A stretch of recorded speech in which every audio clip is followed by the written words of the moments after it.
been so deep in your bullshit or your depression that you will place another motherfucker's life at a higher value than your own? I have. I hate to say that shit, but I have. I explained to y'all. When I was young, I got no idea why I used to do this shit. But sometimes, every now and then, once in a while, it would cross my mind. And I would think, I would look at one of my homeboys or whatnot, and I would think, you know what I'm saying? But I give my life for this dude.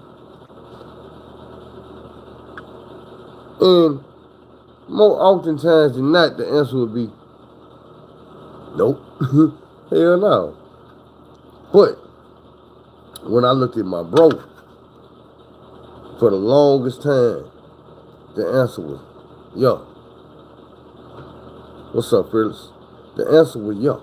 And the reason why the answer was yeah is because, like I say, my depression and shit, the value that I had on my life as a youngster, as a child, was very low. Appreciate it. The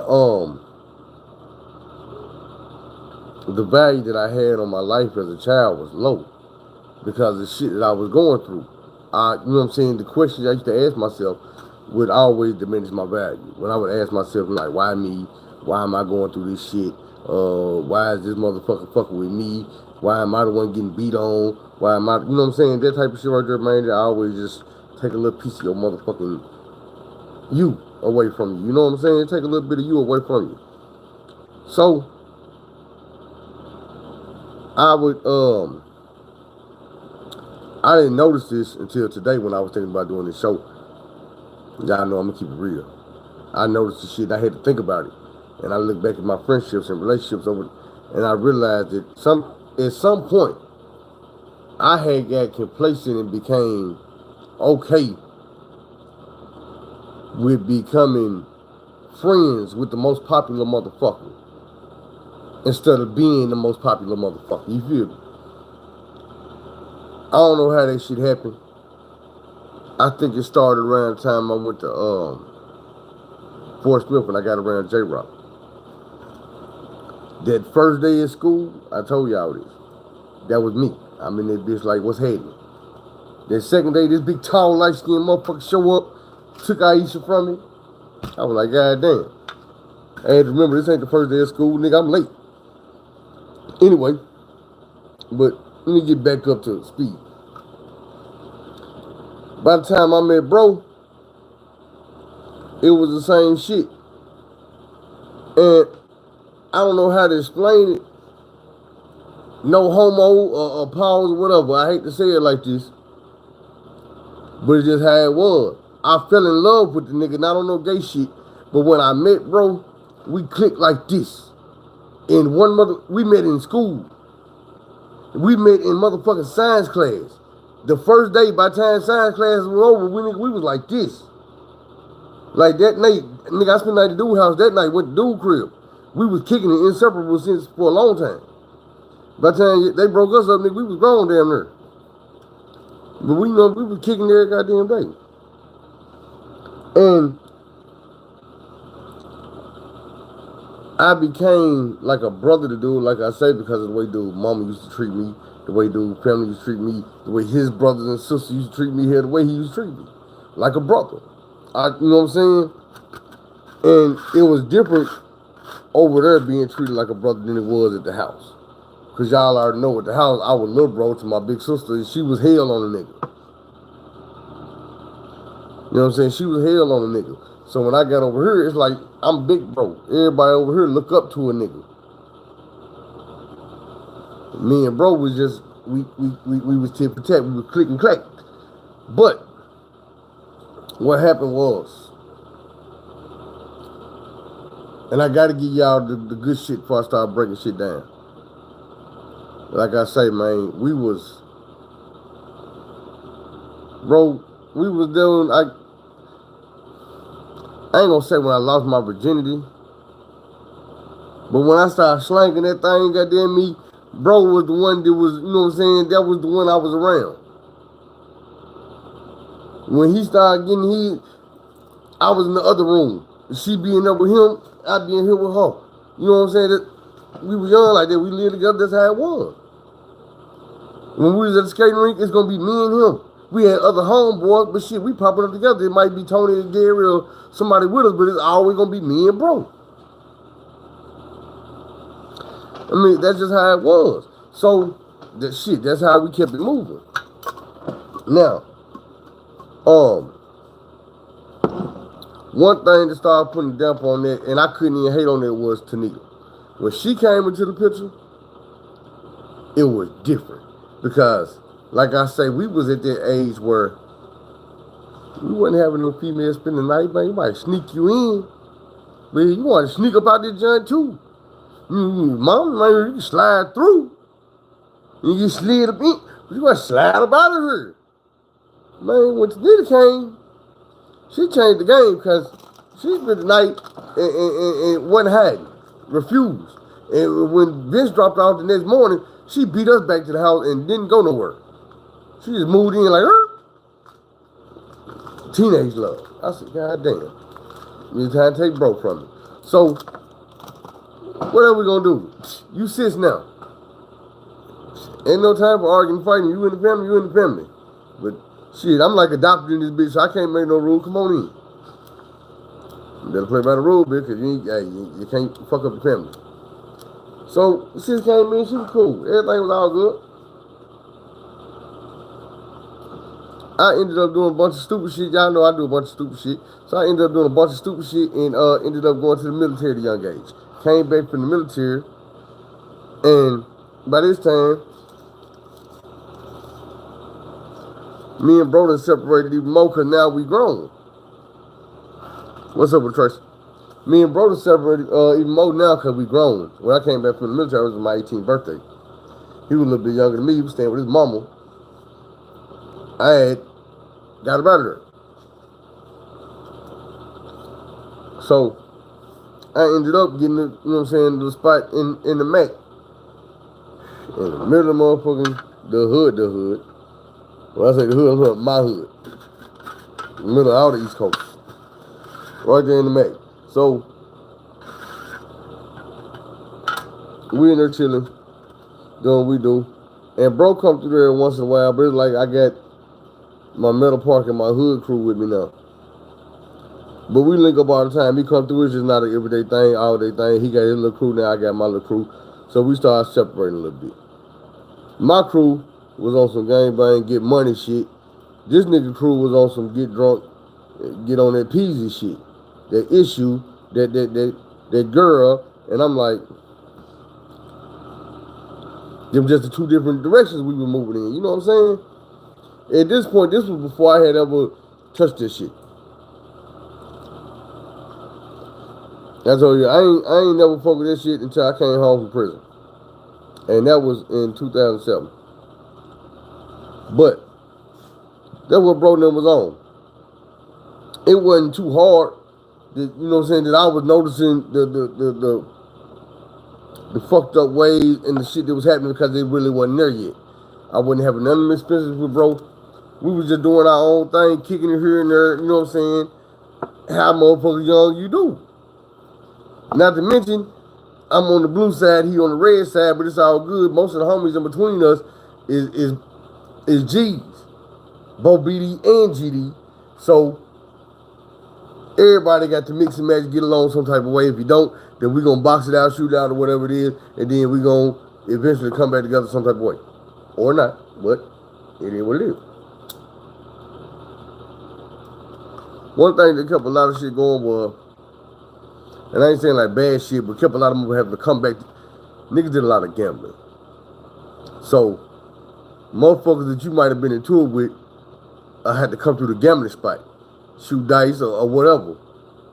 And ain't gonna be no beefing at the gambling spot. Bad thing is, like after 18, when we had our little spot in the Mac, a lot of the gambling shit went down in my crib. So, we had to get in some of them stores too. Is it? Nah, I told y'all. We're going to have to go back to them. So, just when the wedge started coming in between me and bro. Now, we're going to speed it up because I ended up going to prison.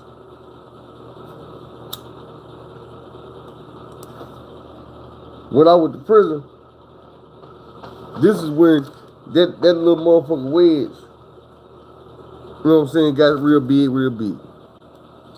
And it's a mental thing. I'm going to prove it to you. I'm going to show you what I mean by it when I say a lot of shit fuck with you in your mental in prison. I got to a point where it's like I'll be calling that dude, you know what I'm saying? I say that dude, but I'll be calling bro, and bro wouldn't even, you know what I'm saying? He'll answer the phone, but it'd be his gal answer the phone. We get a 15-minute phone call. She spend 10 minutes trying to wake him up. Hey, get up, your brother on the phone. Hey, get up, talk to this nigga, you on the phone. Hey, nigga, you paying with this phone call, you matter what? Man, I'm calling back later, I'm tired.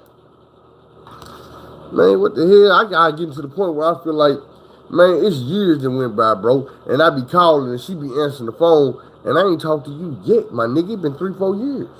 I feel like you dodging me, like you really be acting like a bitch ass nigga or a whole ass nigga. Some just don't want to talk to a nigga.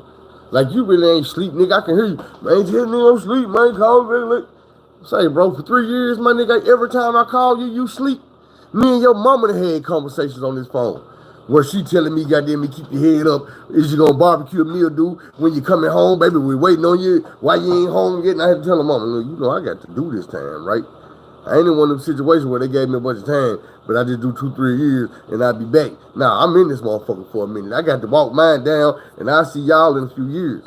But goddamn it, I'm gonna see you. What's up with it? So, when I get back home, well, nah, fuck that. When I'm in prison, I'm calling this nigga, I start resenting, bro, I ain't gonna lie. Because like I said, all the years went by and I wasn't hearing from bro. I wasn't fucked up about no money, you know what I'm saying? Because I had already realized by then, ain't none of these niggas that I was out here running the streets with fucked up about me.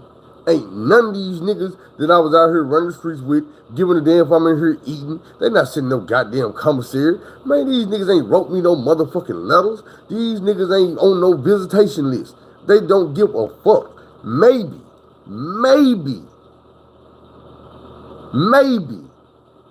4-5% of the females that a motherfucker was spending money on, tricking off with, laid up with, spending time with, stayed in the car with a nigga for a minute.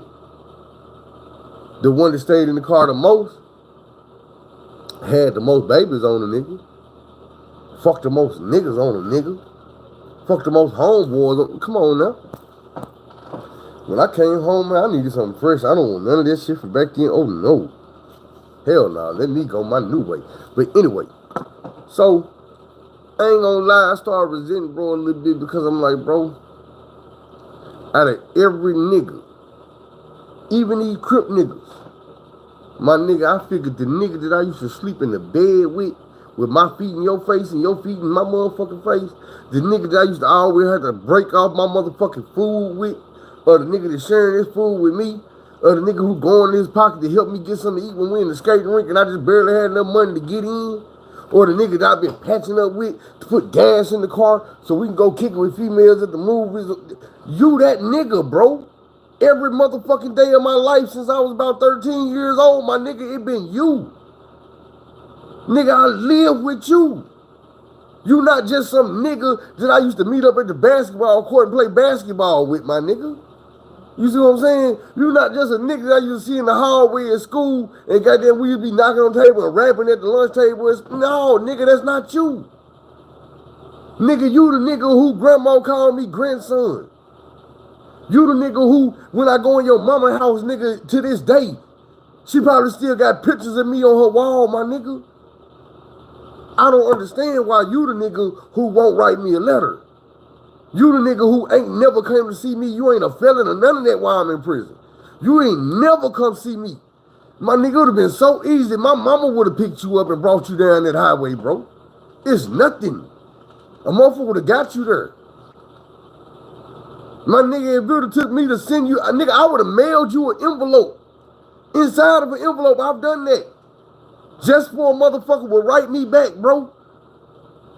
Bro, I swear to God, I feel bad right now because I got a letter from my brother in the junk right now to send to him that I wrote over a month ago and just ain't had no stamp, bro. And when I leave this house, my mind don't be on it.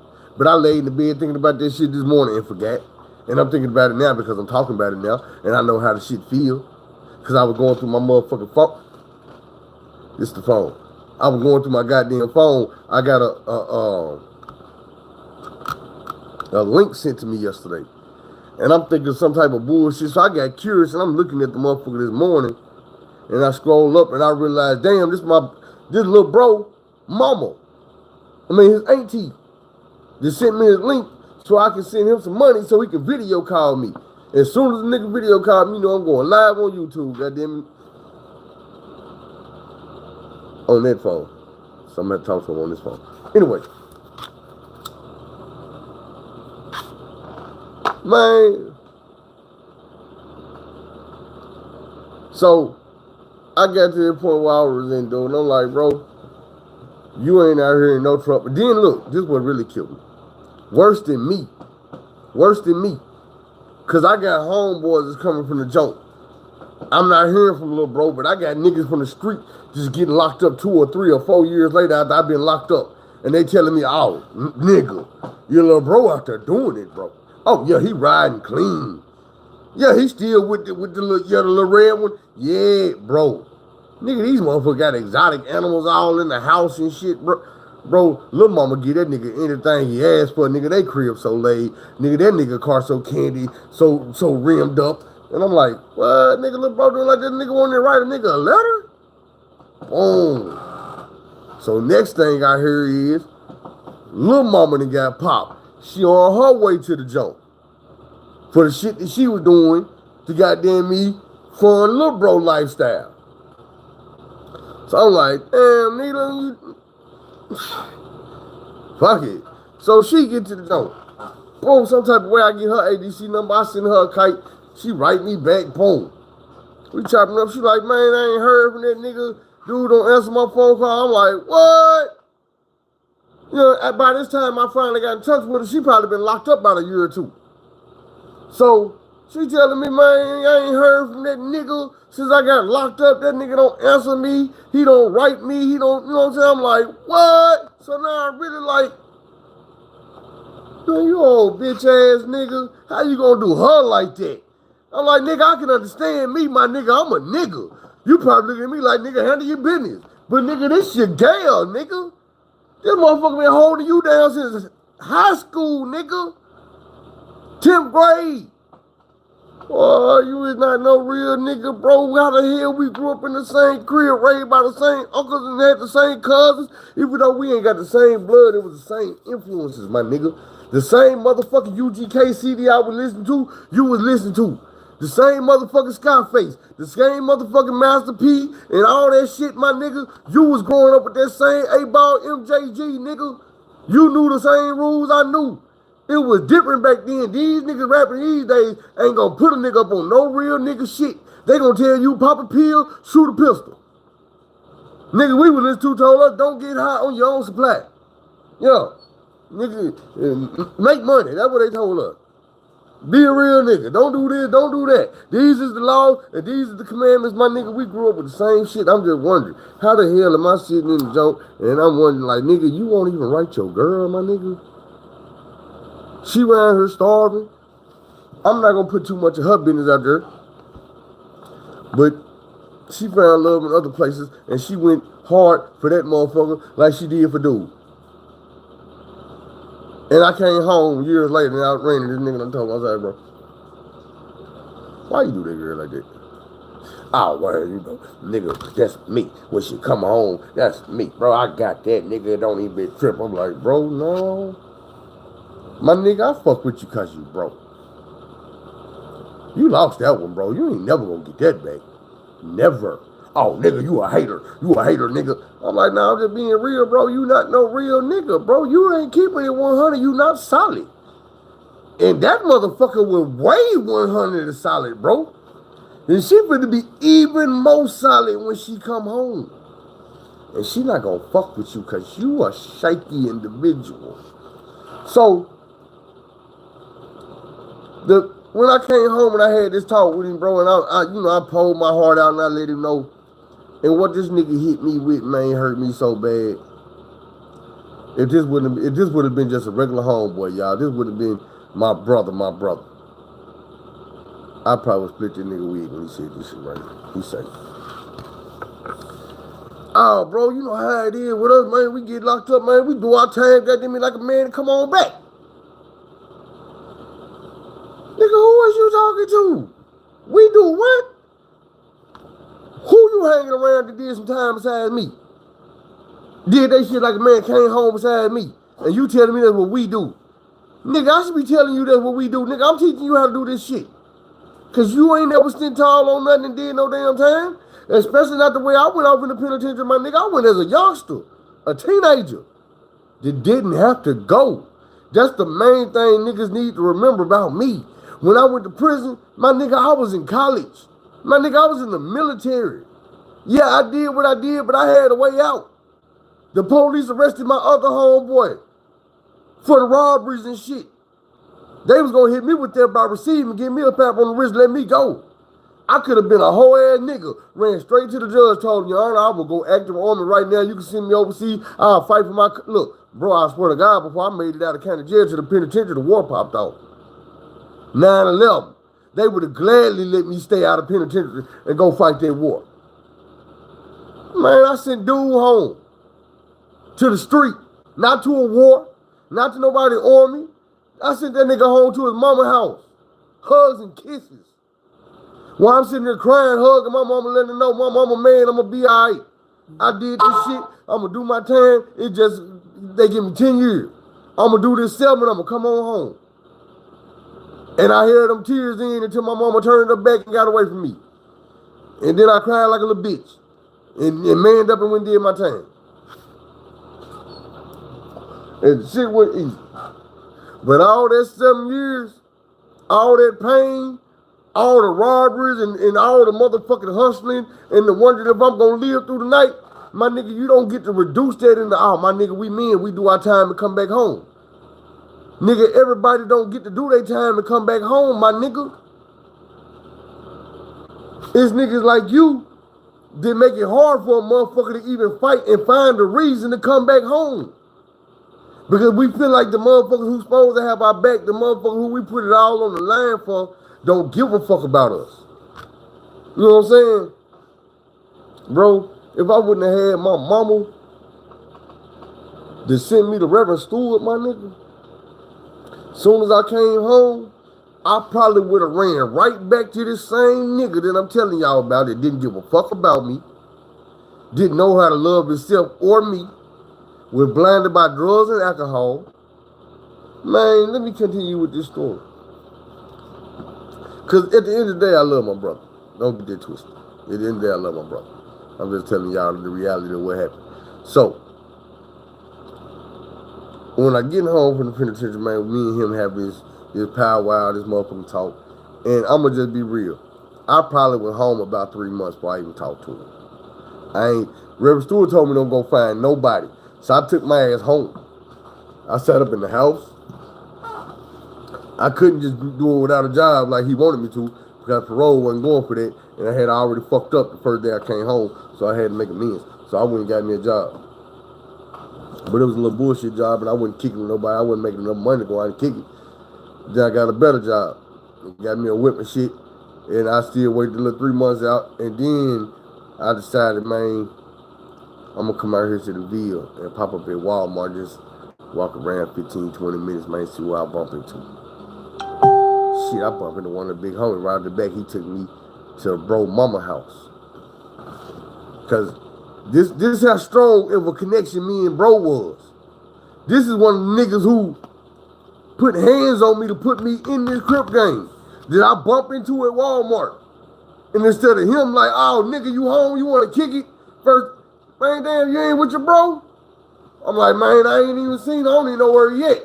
Oh, man, follow me to my car. I'm going to take you to his mama house. She stay on... This the big homie fit to take me to a blood nigga mama house. Because niggas in the city know, bro, that's my nigga. You know how many times I done had to go up against my own niggas about this nigga? You see what I'm saying? And these niggas know this shit around here. They know. Did I pull these pistols out about this nigga? I'll pull these hands out about this nigga. Nigga, I'll run you over about this nigga, whatever we gotta do. You not gonna fuck with my little brother. Don't give a damn what he did.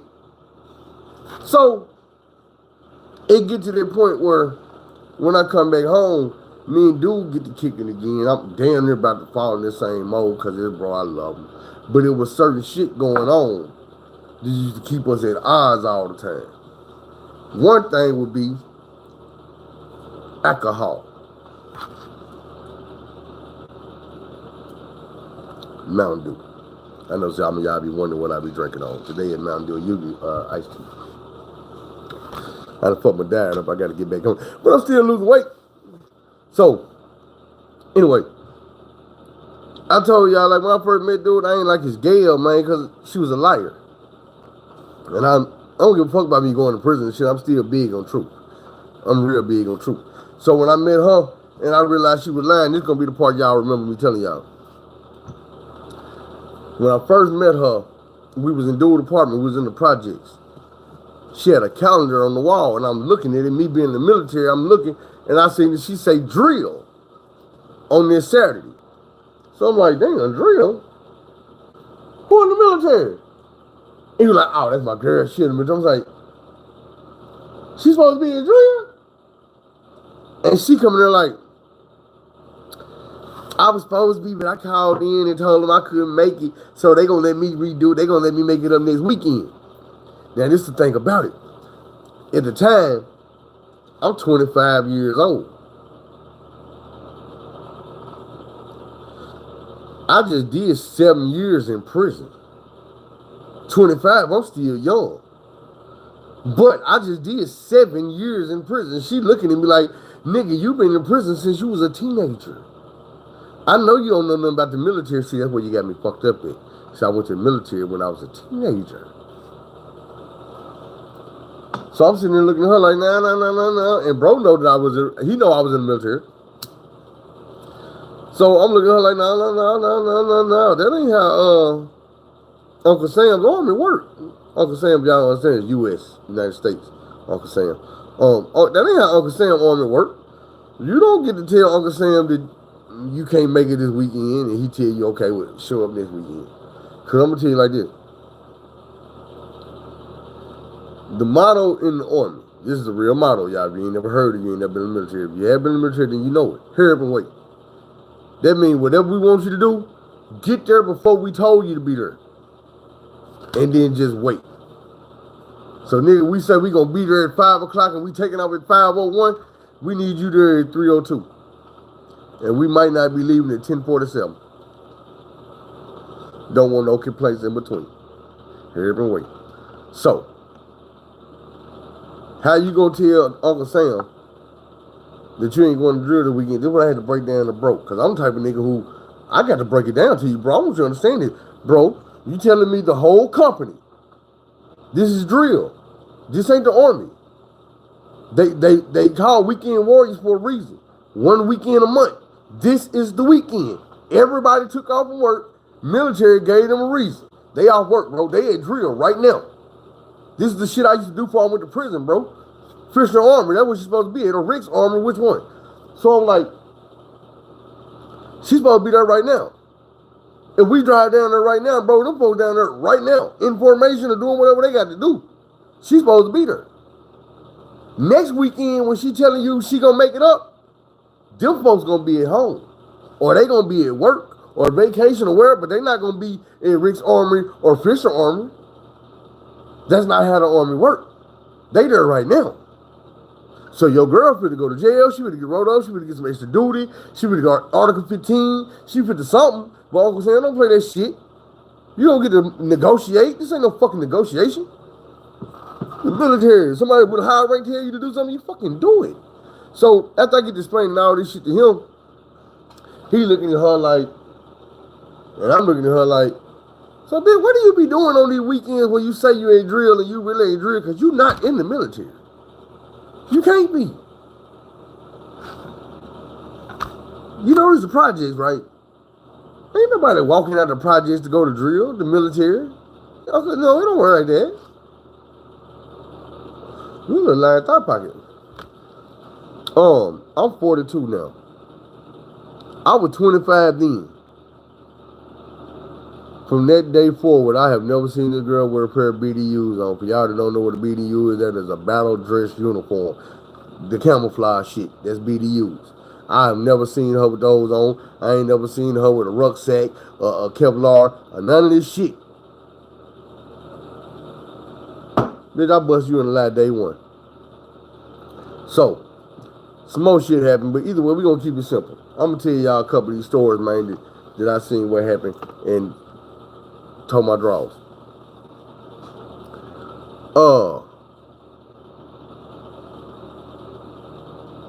It was one night.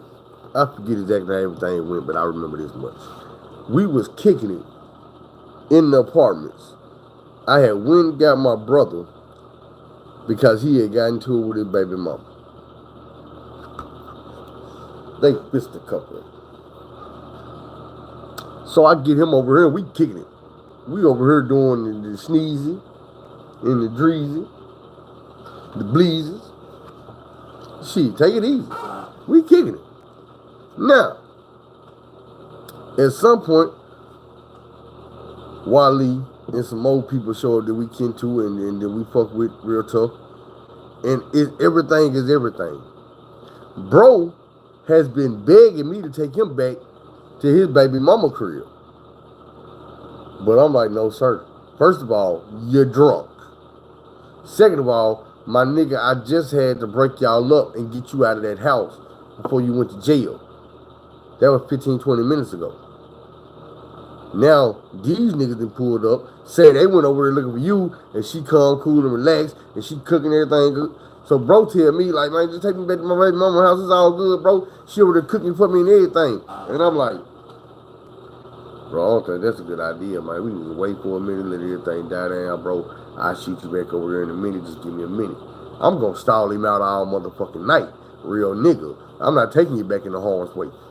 While leaving them show up, man, I'm in the corner macking something down. I look back around. Bro done got on down. Fuck. Man, what bro at? Shit, man, I think dude jumped in the car with leading him, and I think they taking him back to his baby mama crib. Fuck. So I jump in my car. Captain Saver, nigga. Hit the motherfucking corner. Over the bridge we go. Back to the projects. Damn, back in the goddamn project. I bust open the door like this my shit. You mean this motherfucker? Man, where my brother at? Man, this nigga sitting at the kitchen table. He got a taco salad this goddamn big in front of him. Doritos, the motherfucking taco meat. This seasoning look good. That shit smell right. I'm talking about it's cheesy. You can see the cheesy on it. Goddamn, the lettuce and tomato, good vegetables and shit. I'm like, bitch, you can cook. She like, nigga, you know I cook. Nah, bitch, I don't know you can cook. You be lying. Shit look good, though. Bro, like, you want some, bro? I'm like, nah, I'm straight, bro, man. Y'all straight? Yeah, we straight, Phillip. I'm like, all right, man, I'm finna go back over here. We kicking it over here, bro. Man, you need me, just holler at me, bro. Like, bet. I bounce. When I tell you, I get back over there and I pull up. I'm knocking on the door. When I open the door, the nigga who house we at, on the phone. With bro. Bro in jail. Man, bro ain't in no damn jet. Bro in jail, bro. How, man? That nigga was just at his baby mama house eating tacos. I just left him over there, came over here. This shit is impossible. So when I finally see bro about a week later, this is what he tell me.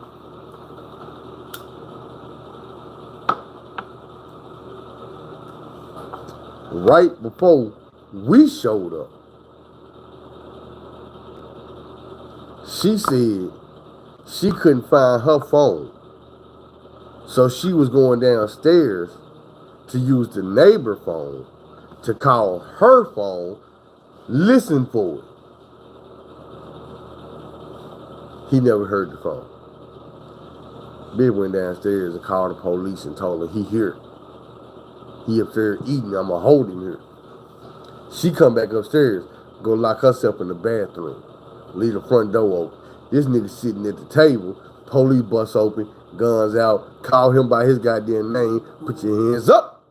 So he get his hands up and go straight to jail before I can even get out the parking lot. They already busting in on his ass. Fucked up, I know. But that's one of them situations he had to go through because he was drunk. Now, a similar situation actually got the nigga one day. I was over there and some shit was going on. I don't remember if this is the same night, but I tell you this night, and I'm gonna run them together like it's the same night. I bring nigga home one night, and I don't know what's going on, but they wasn't fighting or arguing nothing. We just showed up at the crib. And you gotta remember, he lived here. So he walk in, grab the baby, whatever, go to the back, she already in the back. So he on the baby like this. Soon as he walk in the room, they fight. And I'm like, what the fuck? So I run to the back. And when I get back there, like he doubled over with the baby, you know what I'm saying? And she is punching this nigga with everything she got. And he trying to, you know what I'm saying, shit the baby. So while this going on, I grab the baby, like, man, give me the baby, bro. And I run the baby back up front and they get to fight. At some point, she tries to convince me that he started this shit and he be doing this shit. And I'm thinking to myself, because truth be told, this is my first time seeing him jumping on this girl. And for what I'm seeing, he didn't jump on her. She jumped on him. Because I'm knowing we just got here. Y'all wasn't in no arguing, fighting mood on your end. You just walked to the door, happy, normal, picked up the baby, happy, normal, walked down the hallway, happy, normal, fight. The common denominator is y'all met up. One of y'all wanted to fight. One of y'all was oblivious. So, at this point, I'm thinking, okay, this all on her. Because bro ain't this type of dude. My thing is, like I tell y'all about going to prison. I've been in prison this whole time. I don't know what type of nigga bro is no more. I know if I would have been thinking on a rational mind at the time, I would have knew that he never was what I thought he was from the beginning. So quit putting all these real nigga expectations on a nigga who ain't never showed you nothing real. Now, my thing is her. I'm thinking it's her. He goes to jail this night.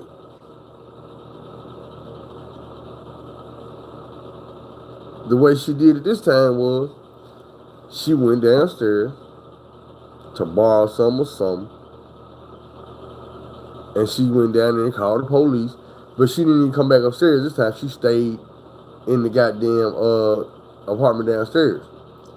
What his stupid ass was doing, this is when American Gangster had just hit bootleg. It was on bootleg. So this nigga's in the house watching American Gangster on bootleg laying on the couch. When the police bust in, guns out, door open, call him by his name, tell him put your hands up. Let's go. That's it, boy. Now, I'm going to tell you when this happened on New Year's. This is when I just quit fucking with the old baby mama altogether. It's New Year's, and I guess this white girl and somebody else, they was doing some team shit, trying to sell phones or some shit out there in the projects. So when she went to old girl house, these motherfuckers hit it off. She was like, old girl was trying to act professional, but then I could see she was hood and shit, so we got cool and we were chopping it up. So they was getting cool and shit. So she was like, Phil, I'm gonna hook you up with her. I'm like, all right, whatever. So I met old girl, she was cool. Like, she was real deal cool. And it's like New Year's, so we was all finna go out and kick it for New Year's. I forgot what had happened, but bro had a bankroll.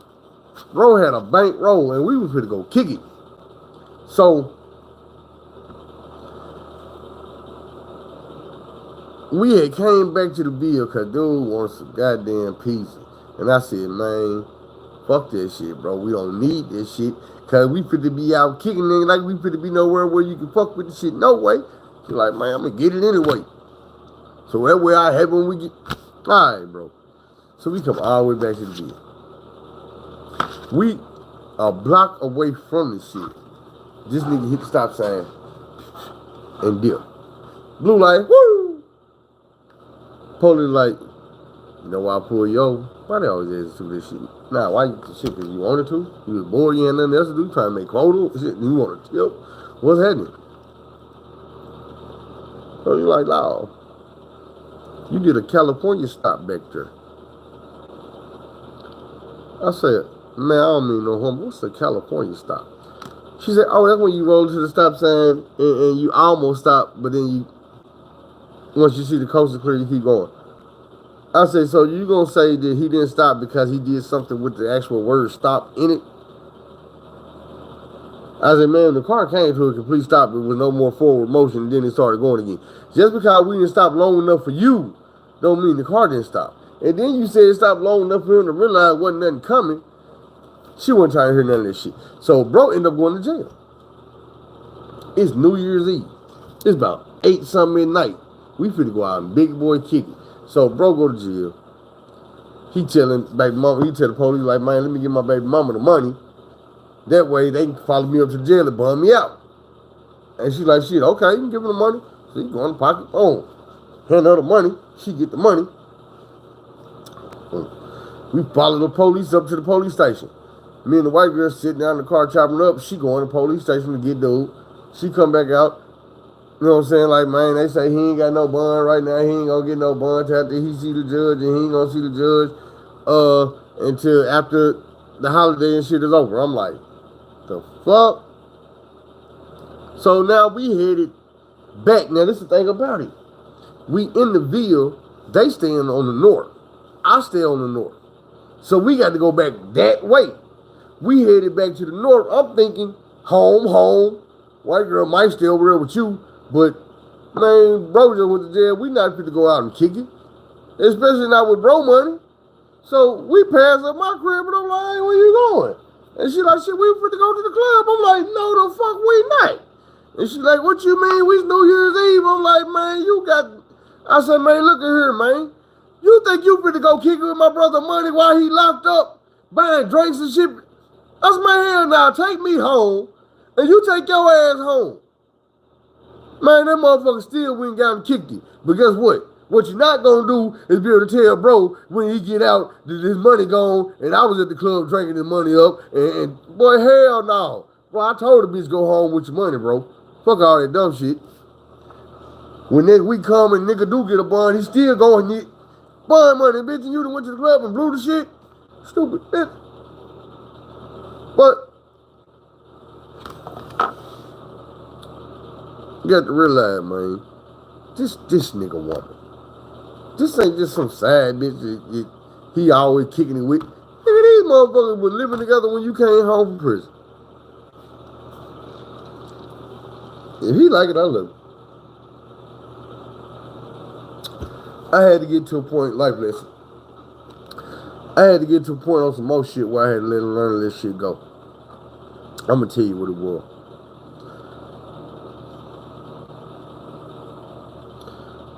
Bro went to jail. And he was gone probably about, I'm gonna say about 3 months.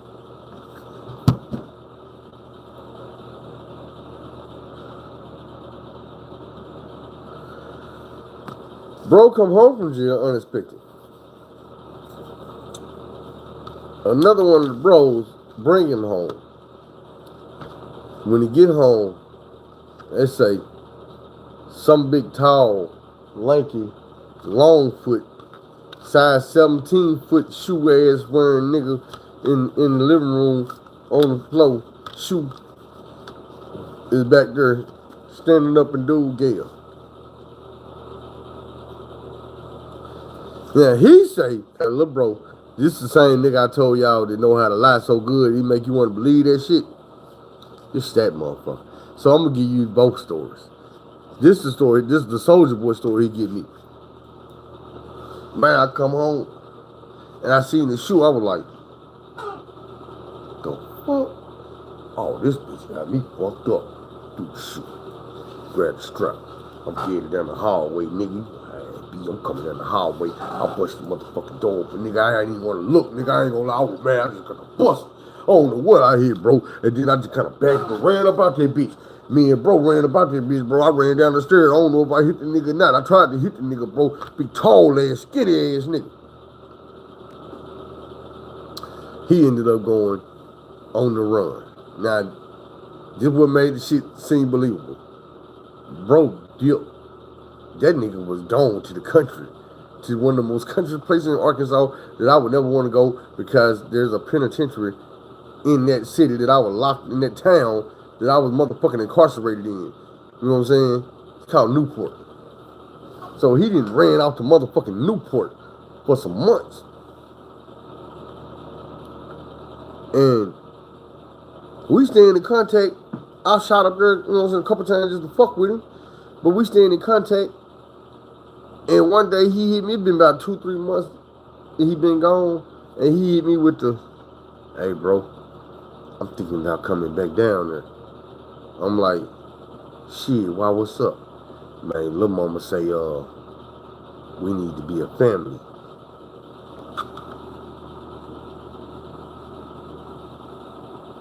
He like, man, lil' mama say we need to be a family. I'm like, the fuck? Cause you gotta think about it at this point. I mean, one of them got no kids. He like, yeah, man. Baby pregnant. Baby pregnant? He got how many months? He said, like, I forgot what the nigga said. But what you gotta think about is this here. My nigga just did about 3 months in jail. Came home, caught some long foot ass nigga going to Pound Town on this little thing. You know what I'm saying? Now, whether you did all of this here or not, let me get back to the other story.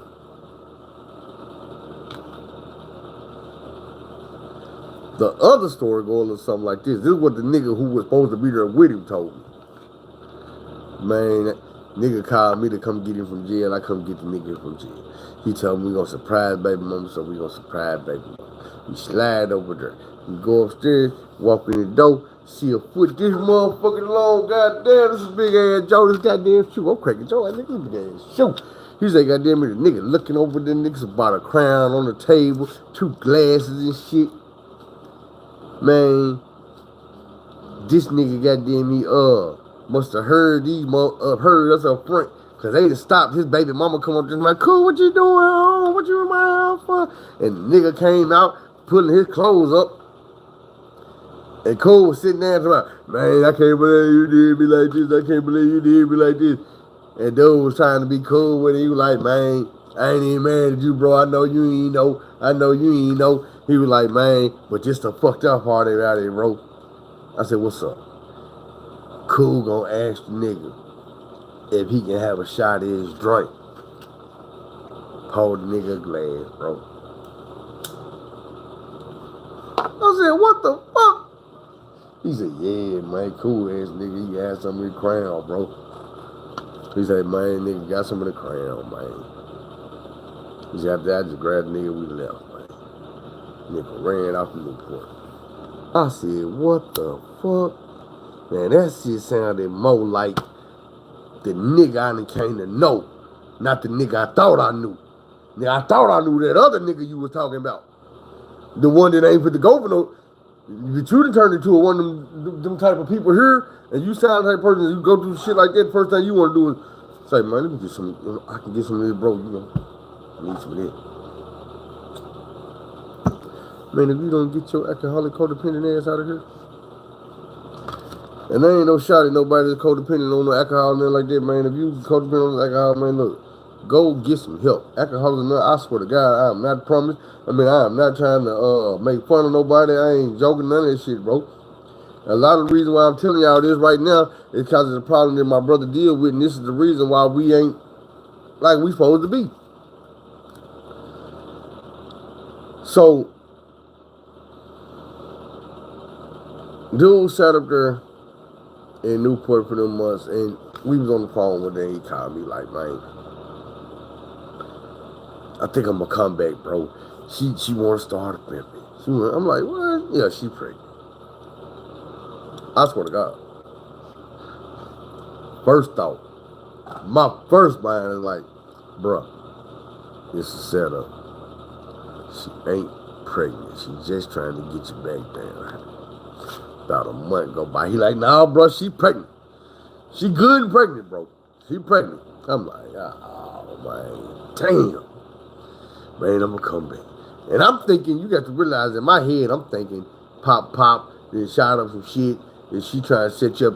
Nigga, you notice her MO. Nigga, she'll put the new movie on, or she'll put the new menu on, the new baby on, or whatever it takes to get you relaxed and comfortable, long enough for the police can't put your hands up. And I'm like, nigga, I'm not fit to be a part of it this time. So I'm not fit to come get you and bring you back from Newport and deliver you this woman and the police, bro. Because that's what I've been doing for you all this time. Every time I take you to this bitch, you go to jail. I'm starting to feel a little bad, bro. And I don't want to be around your bitch no more. Nigga, come back.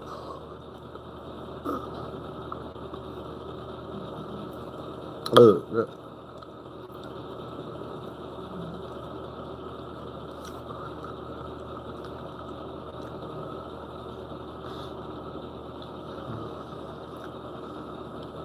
I think I got it.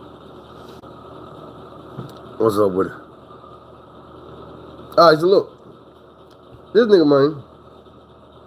I got it that time for real. And I forgot where I was.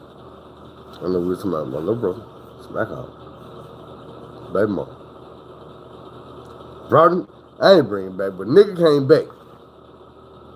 She pregnant. Lo and behold, motherfucker didn't go to jail. I said, what? But this the thing about it. This the thing about it. Bro, I ain't gonna give y'all his main whole name, but he the third. His daddy the second. His grandpa the first. Hold on. Bro, the fourth. His daddy the third. His grandpa the junior. His great grandpa the senior.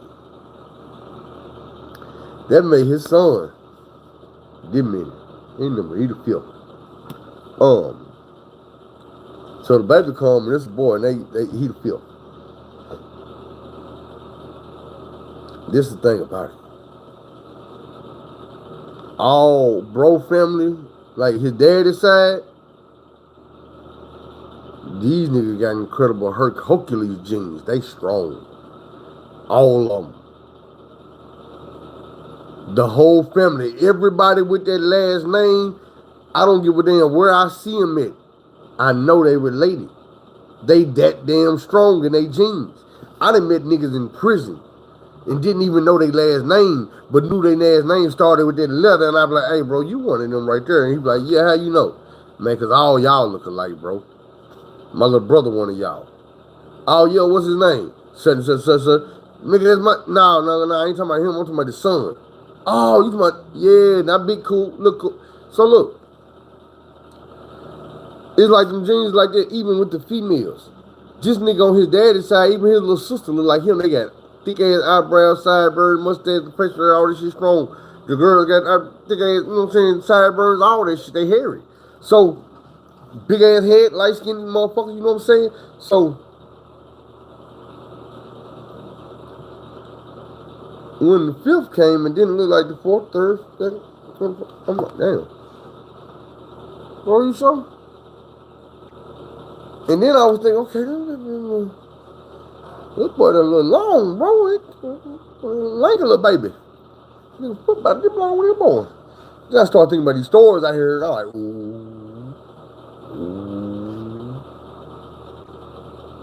So, in my head, I'm telling bro, I'm like, bro, I don't think that's, you know what I'm saying? You might need to go see Dana. They like, no, I'm straight, bro. That's me. You know, look, I did me. Yeah, all right, bro. But every time I see this nigga, every time he bring that up to me, I couldn't help but say something like, bro, I don't think that's, bro, you know what I'm saying? You might need to, you know, bro, you need to. Man, this went on for like 2-3 years. One day the nigga told me he fuck around and say some stupid ass shit like,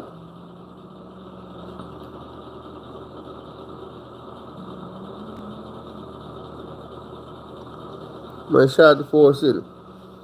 So look, these motherfuckers, man,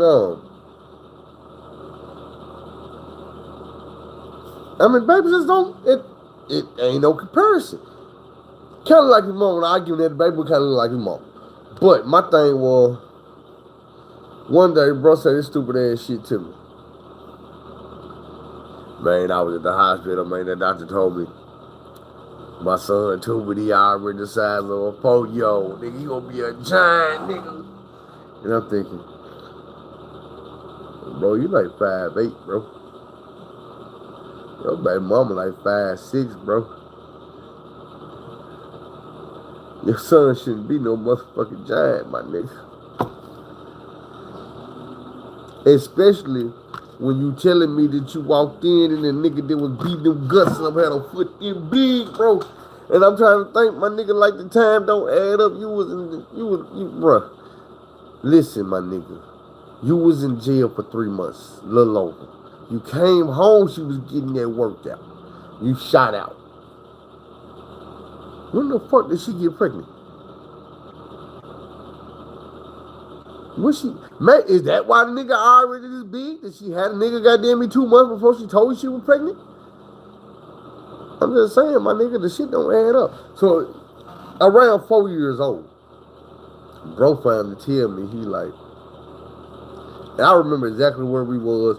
We was out in front of my house, like on my street, walking down, just smoking a blunt in the middle of the street. And I said something, and he said something, and he was like, bro, I know that ain't my son, bro. But I love him anyway. Damn, can I just love the baby, man? And I was like, my nigga, why you ain't just tell me that? All these years, bro, if you'd have just told me you knew that wasn't your baby and you loved him anyway, nigga, I would have been shut the fuck up. Kids need love, my nigga. I just didn't want you to be out here in the blind ass nigga. So this would really trip me out. Bag to bag. Little mama got that belly again. Ooh, baby. She got that belly again. Baby pop out this time. It's a girl. Guess what? Look just like bro. Big ass head, light skin, thick ass eyebrows, over hair, sideburns and shit. I'm like,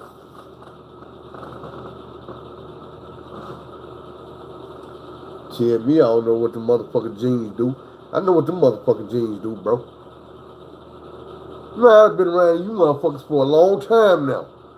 I done met you motherfuckers on the other side of the state, on the other side of the city, in the jail, out in the penitentiary. Nigga, I walk up on you motherfuckers, I be knowing who y'all is, bro. Huh? She one of y'all. Yeah, ain't nothing to hide about that, bro. Man, real talk. Real shit, bro. So look. Me and bro, we was straight after that, man. I'm gonna give you the downfalls of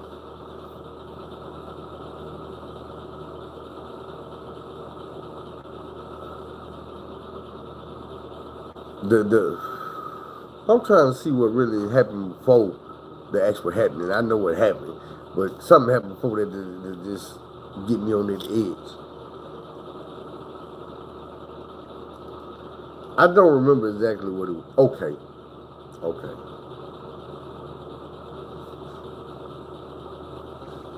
I don't know.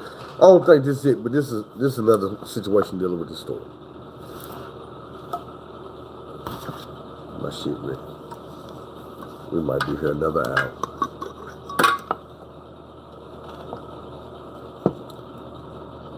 Y'all don't understand. I'm kind of getting some shit out of my chest right now too. Cause I be feeling like the people that I'm talking to, I'm talking about, gonna end up watching this shit later on.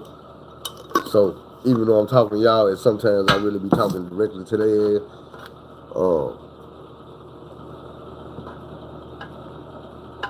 Ain't what was I about to say?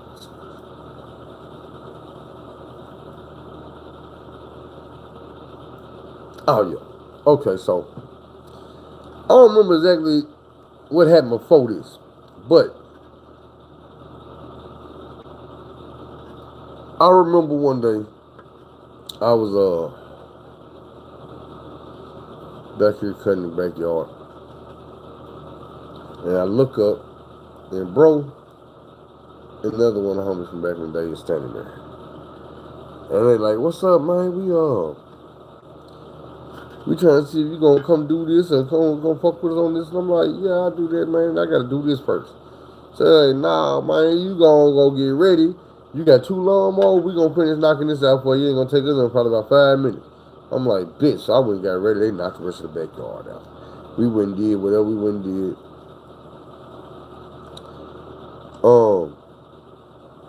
Back to my house, and the way the city is we a dry county, but I'm like almost on the line, so I can walk to the corner and be at 2 liquor stores. The gas station right there sell beer and shit. But then when you go off into the city, ain't no liquor stores, ain't no gas stations selling beer, no grocery stores selling beer, no none of that shit. Anybody in the city wants something, they got to come out here by the house. So we at the crib.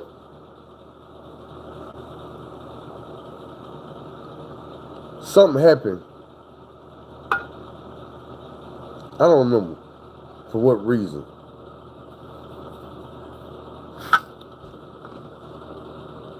Bro drunk. He's drunk as fuck. And he's trying to keep on drinking. I'm like, no. But we get to fighting out here, and we ain't really fighting like I'm mad at him fighting. But I'm trying to pin his ass down and keep him doing some drunk shit he was doing. But this nigga was on super drink, so he was not stopping. And it get to the point where I'm like, man, I'm gonna have to go on. I'm like, man, I'm gonna knock this nigga out, man, to keep him down. So I tried to fuck my hand up. I hit the nigga hard, but it was like, this drunk motherfucker didn't register him like it registered my goddamn hand.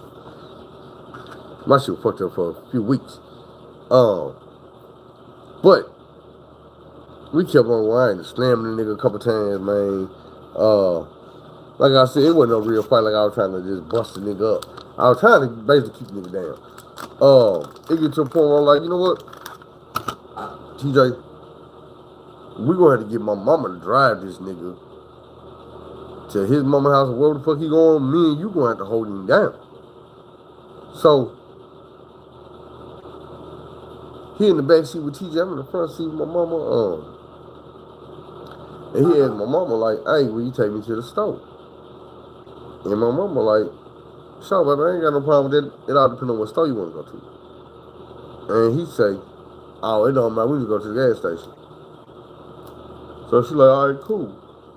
She already knowing this nigga trying to get some more drink, but he don't need it. So she like, "We go to the gas station.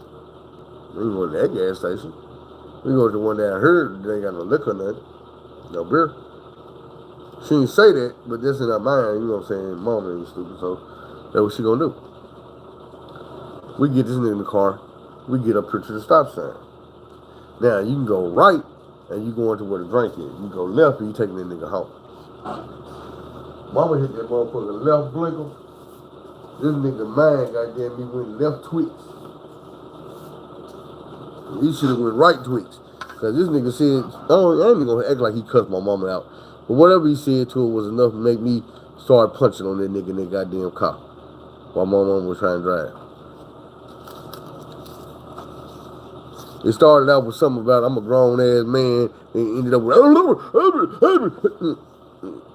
that's about how they ended. But I ended up taking the nigga to his mama's house and explaining to her. And she apologized, and I'm like, man, you ain't gotta apologize for doing. He's wrong, man. You know what the hell he be doing.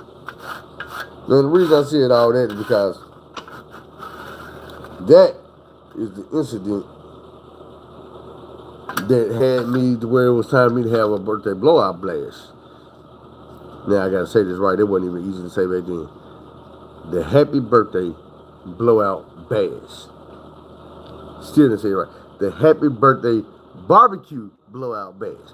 Okay, so this is what we did that night for my birthday. We if I'm not mistaken, some type of motherfucking way, we had Razorback basketball and football. Won both games. We had a barbecue with some of the best brisket you ever had in your motherfucking life. All my homeboys is Virgos and shit. I decided that I was gonna share my birthday with them. And at the last minute, the cake that my mama and them brought me had my name on it, had my brother's name on it, had my other brother Mike's name on it, had my dude Cole's name on it. Most of these dudes represent different things, and I had it hit up for all of them. I got pictures of the cake somewhere where it say Happy C Day for me, Happy B Day for my bro, probably Happy G Day for my other bro now. Just type of nigga I am. But it had got me to the point where I was so pissed off with dude where I'm like, bro, I don't even want dude here. Name on the cake, he was not supposed to be at the party. So, the thing about it was, my mama was like, man, that ain't right, that ain't cool. That's your brother, you need to let him come to the party. I'm like, nah, I ain't dude alcoholic. If we could be kicking drinking, I don't want dude around me drinking or none of that shit because you know how dude is. And dude maybe end up putting my hands on it. It's my birthday, I don't want to be putting my hands on it. So,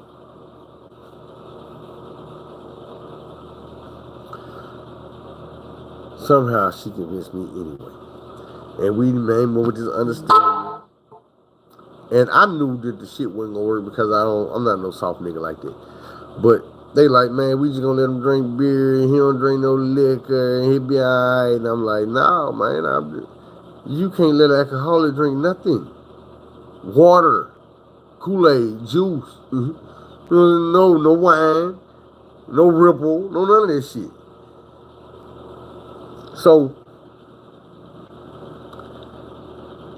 my mama was like, we gonna ban all the liquor. Ain't nothing gonna be here but beer. I'm like, all right, man, whatever, man. So we let it come, the brisket and shit, man. Shout out to Coop. That shit was off the motherfucking chain, man. That shit was good. All the barbecue, that shit was fine. Smoke that shit to perfection. I'm hungry right now. I want some brisket.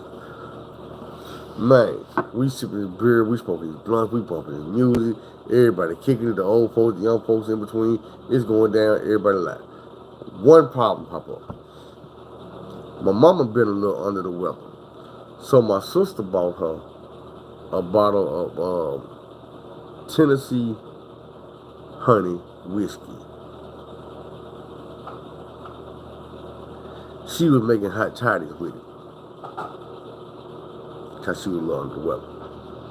Wasn't no big bottle, cause you know my mama don't drink. But she seen her bottle on the counter empty. The mother was empty. And my mama was like, damn, somebody siping all my little shit out. They drunk all my little shit. This wasn't for y'all. Wasn't nobody supposed to be drinking this. We all outside, so we ain't really paying no attention to her none of that shit. My sister and them in the house. My cousin them in the house. Which is really my brother and them cousin house. And my brother and them cousin. But she in the house too. And my sister say, not knowing that she's snitching, she said, oh, who was doing that? He was pouring in his beer. I didn't know. Dude came in. That's his cousin saying this. She come outside and get me. Tell me to ask my sister what happened to the chick. So I asked her. And she say, nah, mama said, that somebody drunk all her Tennessee honey. And I told her that I seen Cool pouring it in his beer. In his beer can. And I'm looking at mama like, so the nigga you told that he could come if he don't drink liquor. Matter of fact, we not gonna have no liquor here. So he don't drink none. It's the very nigga who come in your house and stole your shit Knew he was stealing it. Because he ain't pulled no shot. He pulled it in his goddamn beer. I said, but that's the alcoholic you wanted at my birthday party. I told dude, cuz, I might go get your cuz. It's time, dude. Gotta go. You gotta go. So, that was the last time dude was in this house. Welcome. Like, he ain't been welcome here since then. He'd have been here since then. He ain't been welcome here since then. It'd have been plenty of time where he just knocked on that door and I'd talk to that nigga through the door. What's up, bro? Through the window. Or open the door. Or I step out on the porch. What's happening, bro? But ain't no more open the door. You come over here and make yourself comfortable. You chill. What's you, my brother? None of that. Nah, my nigga, you disrespected my mama house. You disrespected stole from my mother. My nigga, that would never happen with me and you. I'm not gonna give you an opportunity to do it again. Who the hell do you think you are? You would never be that important or that special. You proved over and over that you not that dude that I used to think that I would give my life for. If y'all remember when I first started telling the story. When I met dude, I was so at a low point in life, man. I was going through much shit. So much shit that I felt like this nigga life was more valuable than mine. I looked at the way his little brothers and sisters looked up to him and loved him, and he took care of them and was like, shit, nigga, that ain't me. That ain't me. And if that's what it took for me to become a better person, then I ain't mad at it. Because I grew up, my nigga, and I got to a point that I realized, you know what? Somewhere along the line, man, I got some morals. You know what I'm saying? Somewhere down that road, I picked up some integrity, some honor, a whole bunch of shit that a lot of niggas might not have and might not think I got. But now I got it. I'm not going to do all this sucker shit that a lot of these motherfuckers do. It probably was a time that I would have or that I had before. Man, but that was so far in the day. So far back in the gap. That's why I say, I'm going to say this, man, I need y'all to be on my top. I need a goddamn stamp so I can send this motherfucking letter off. Ain't nowhere in the world little bro for to come home like, damn, nigga, you that nigga. Nigga, you can't say that about me, no way, nigga. I've been sitting your ass bread, nigga. I've been popping up on the family, handing the goddamn cash over. Yeah, helping, yeah, nigga. Real nigga. Can't put me in that category, goddamn.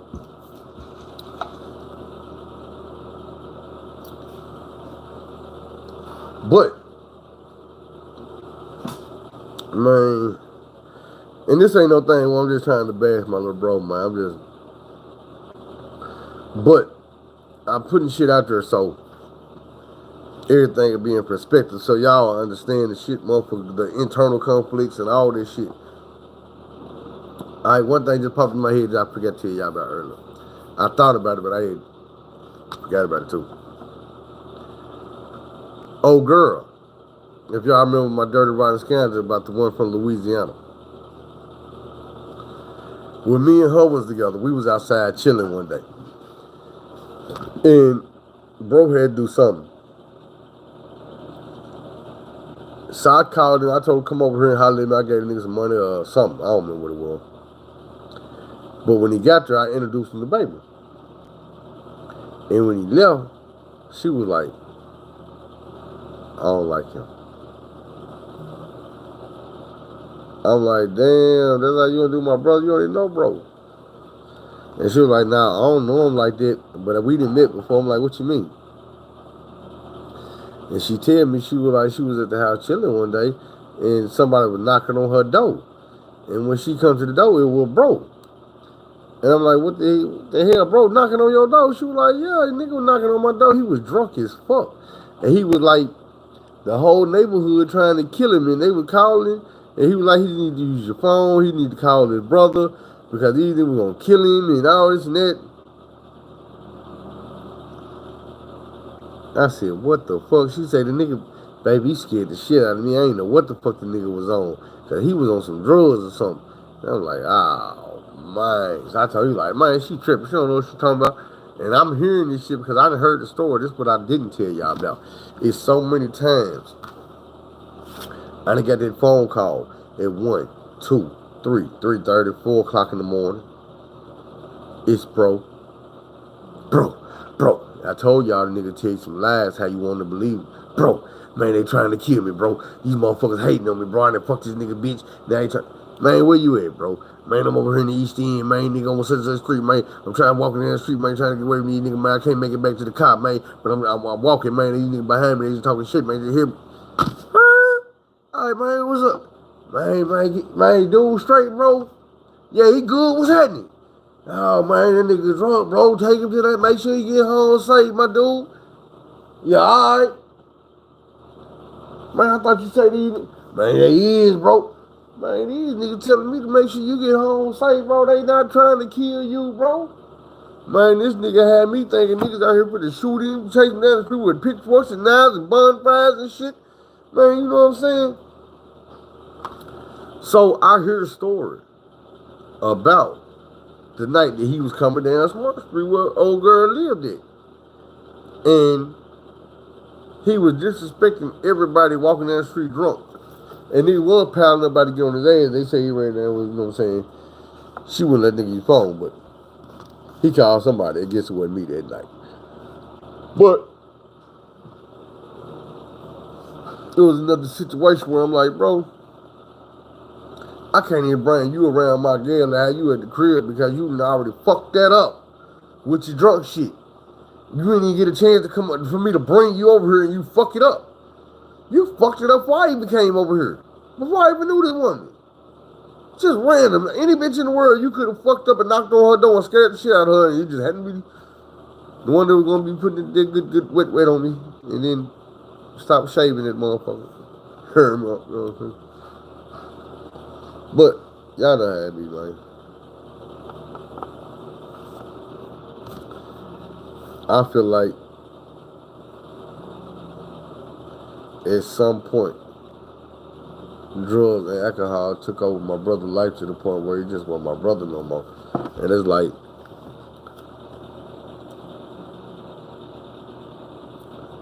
it's easy to say that the nigga wasn't never real and he wasn't never solid. But it's going to be even easier for me to tell y'all that he was. Until I got to prison and really needed that nigga, I can't remember a time when he wasn't there for me.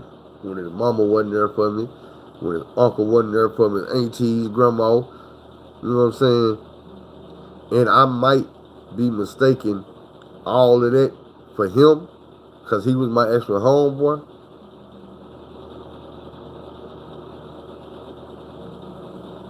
But shit is what it is. That shit got that nigga passed for a long time. We still cool. We just don't kick it like that. What we gonna kick it for? It ain't nothing that you know what I'm saying? Nothing that I do on a daily basis, that you do on a daily basis, or every once in a while, or none of that tells me that I need to call your phone and tell you to pull up so we can do it together. Nah, I'm good. Man, I just hang on to the memories we already got. Some of them good, some of them bad, but I done learned them lessons. And one of the lessons tell me is, man, you gotta take that long road instead of that wrong road. Y'all thought it was over with. It might be in a minute, but nah, man, you can't be afraid to outgrow people, man.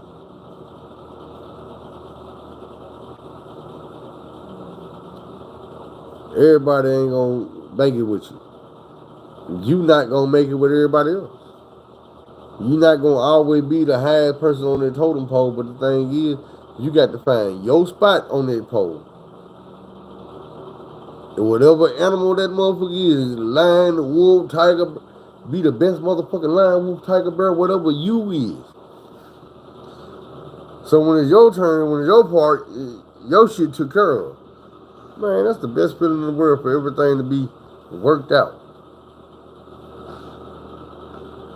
What motherfuckers say, like, I understand it? Man, yeah, I understand this shit straight. When you know the rent due on the 1st, but you ain't worried about it. On the 20th, you ain't worried about rent due on the 1st day, I got it. It's already worked out. Understood. That's the best feeling in the world right there. Christmas is coming up. You look at that tree, and everybody you care about got 1, 2, 3, 4, 5, however many gifts they got, but you got everybody took care of. Man, that's the best feeling in the world. You know what I'm saying? You don't get no better than that. You want better than that? Okay, I'll give you better than that. The kids open up the present, like, oh, there you go. But you don't get too much better than that, though. You know what I'm saying? Man, y'all better start cherishing them little moments. Them understandings and the motherfucking plans coming together. Because plans don't always come together. You know what it's like? You be playing and God laughing. Like, oh, yeah? That's what you think?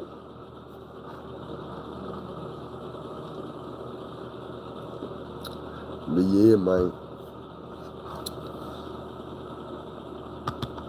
All the motherfucking times dude called me. And that's another thing I be saying about, like, I feel like a nigga life was more valuable than mine. Because you got to be a stupid motherfucker to jump out your bed at 3 o'clock in the morning and run out in the street when you was at home safe and sound. Knowing you running down into some bullshit that you ain't got nothing to do with. And not only is you running out here, but you running out here head first and you ready for it. Whatever going on, you ready for it. You ready to do whatever happening, whatever level is on. If it's on 12, you ready to go to 15. As soon as you pull up. Man, look at here.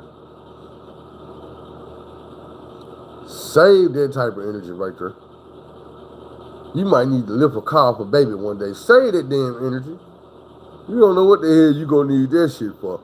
But I promise you, out here in the street at 3 o'clock with some nothing ass niggas, that is not what you need that energy for. I can think of something better. Something better you could be doing at 3 o'clock in the morning with that energy, man. Stay your ass in the house. I'm trying to tell you. The legs and goddamn Waffle House not the only thing open goddamn at 3 o'clock in the morning. If you think that jail cell won't open for your ass at 3 o'clock in the morning, you damn fool. They will open that bitch at 3 o'clock in the morning. And 4 o'clock and 5 o'clock and 6 o'clock rock. All around the motherfucking clock, they will lock your ass up. They lock me up, nigga. I'm a hell of a nigga. So I know goddamn be what they do to a regular motherfucker like y'all. Shit, you better ask somebody. I think I need to have surgery, open my eyes back up.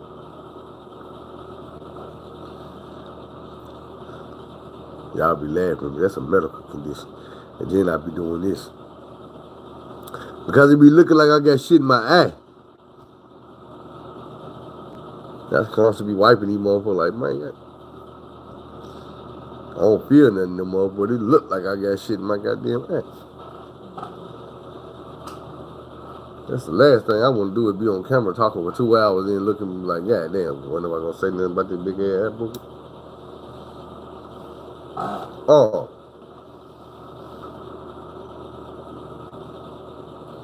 This girl unhead what when she was a kid? Eye boogers? We all did.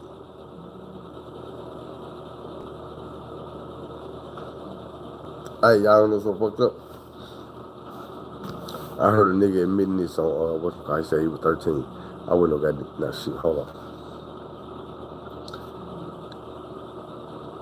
How fucked up is it? Oh. How fucked up is it that... Damn, I forgot what I was about to say. And when I read the eye surgery shit. Hold on.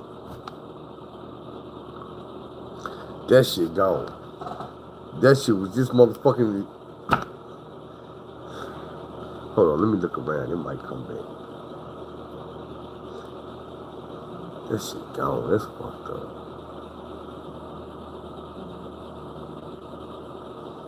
That's some bullshit. What the fuck were we talking? Okay, surgery. Man.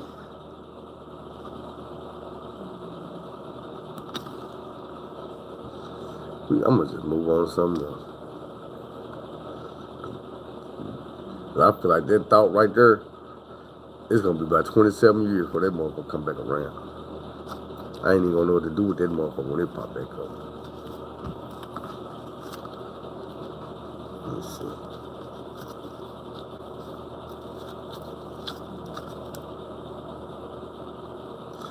Man, that shit ain't funny, bro.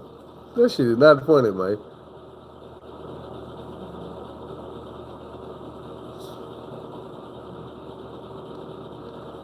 I need to do another prison video. I was thinking it because right before I came in here, even when I started doing this video, y'all wasn't about to get no video today. I just started back feeling normal about a couple hours ago. You know what I'm saying? I'm down to the point where I only blowing my nose every hour or two. But I was reading the comment, man, and I had to screenshot it and post it on Facebook. But as I read the comment, some said read another comment. So I read another comment, and it was one of my own damn comments from 7 months ago. And it said, man, y'all remind me to tell y'all about why me and my brother ain't tight as 10 toes in one sock no more. And I was like, thanks for the reminder, goddamn it. Let me go do this video before I forget again. But I also seen some shit where it was talking about prison reform on the news in Arkansas. And they had these folks who were marching about this shit. And I'm like, damn, if I'd have knew, I probably would have pulled up. Like, I really probably would have pulled up. I'm going to look them folks up and see if I can't find them.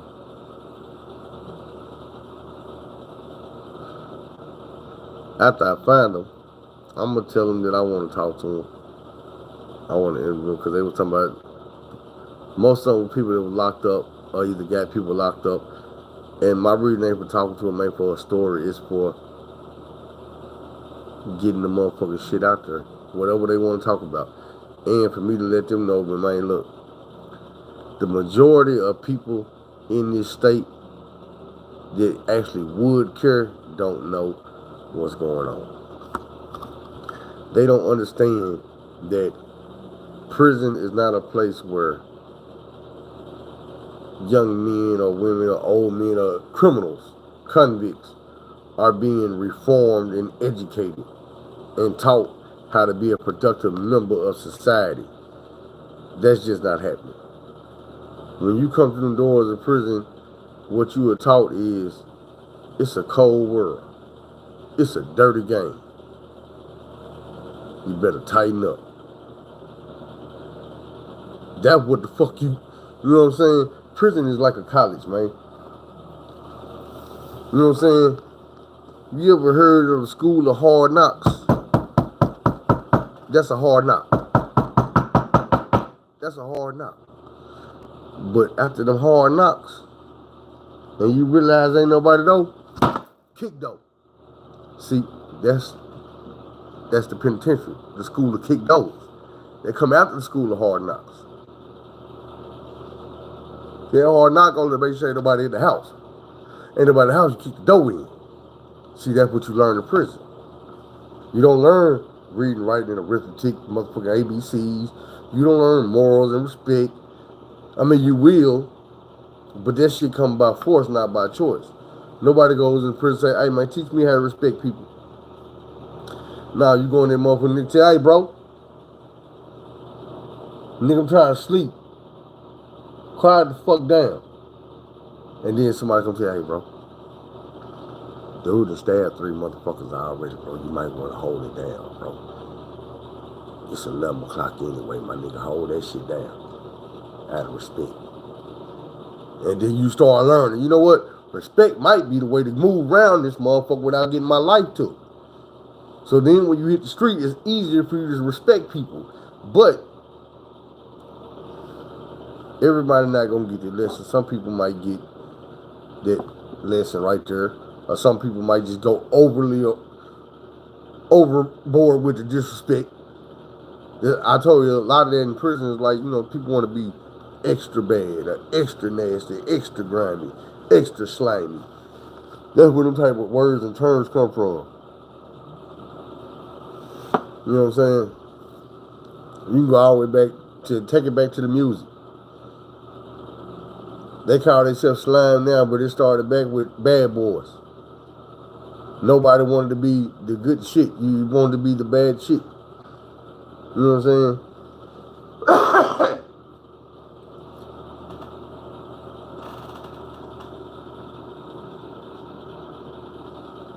It is. Because they don't move the same way. They don't see shit the same way. And I keep telling you, like, the world inside that prison is almost exactly the opposite. It's like a mirror image. So if I'm swinging this way, this is my right hand. But to y'all, it might look like the left. I don't know, because you know the other way, but I'm just saying. Now, when I'm swinging, I'm looking what I'm looking at. That motherfucker's coming at me with a left. It's a mirror image. It's just different.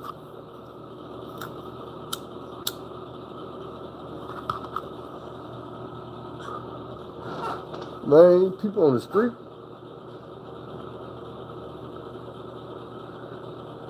People on the street can irritate the shit out of somebody who's been locked up because they be curious as fuck. When motherfuckers ain't never been locked up, meet a motherfucker just got locked up or just came home or whatever, they got 1,000 questions. There's no filter. Nah, there ain't no filter, my nigga. There ain't no grease, creep.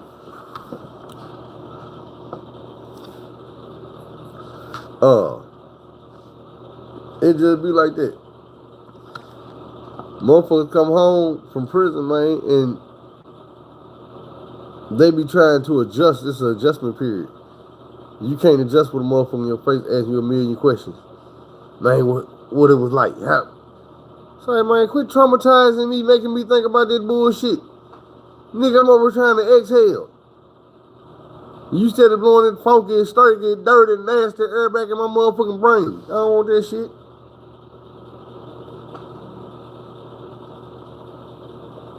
Everybody can't get away from it. That's why I tell you, it'd be so easy to go back. You gotta think about it like this. Is it rude to ask any kind of question? Not at first, but after so many questions, motherfuckers start asking you, and nigga, is this 21 questions? That's what I'm saying. Is like with me, I'm 42 and I can tell you all this shit. Even back then, I would tell motherfuckers shit, but I went to a point where I would tell anybody and everybody the shit that I went through or the shit that I seen or, you know what I'm saying? None of that. And it wasn't just like it wasn't nobody's business. Man, this shit have a motherfucker so embarrassed. Man, this ain't no shit motherfucker be wanting to talk about when they get done going through this bullshit. Unless you get like me and you wake up one day and you realize, you know what? Man, I ain't got shit to be ashamed of. Not one motherfucking thing. Because if I did, I'd probably shut the fuck up. Wouldn't tell y'all all my goddamn business.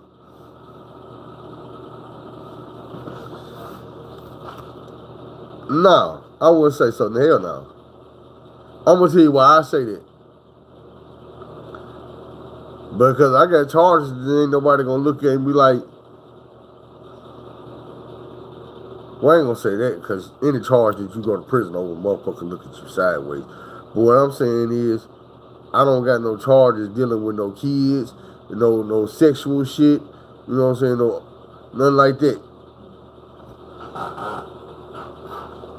And I feel like, because even in prison, if you asking a motherfucker what they in there for, they gonna tell you.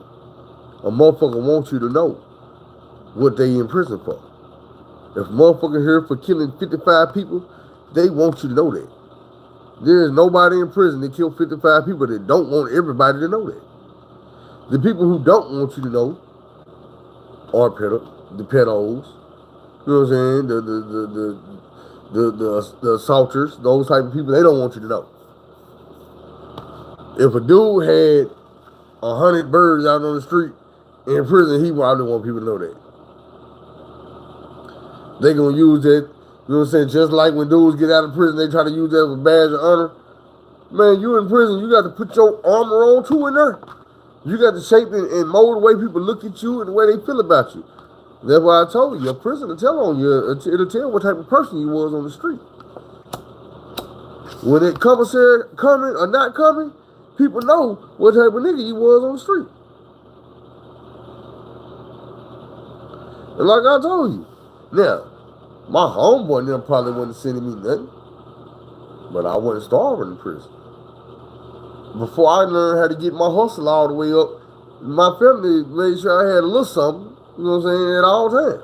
A little something, it wasn't the most. But shit, I was a little bit eating and taking care of my vices.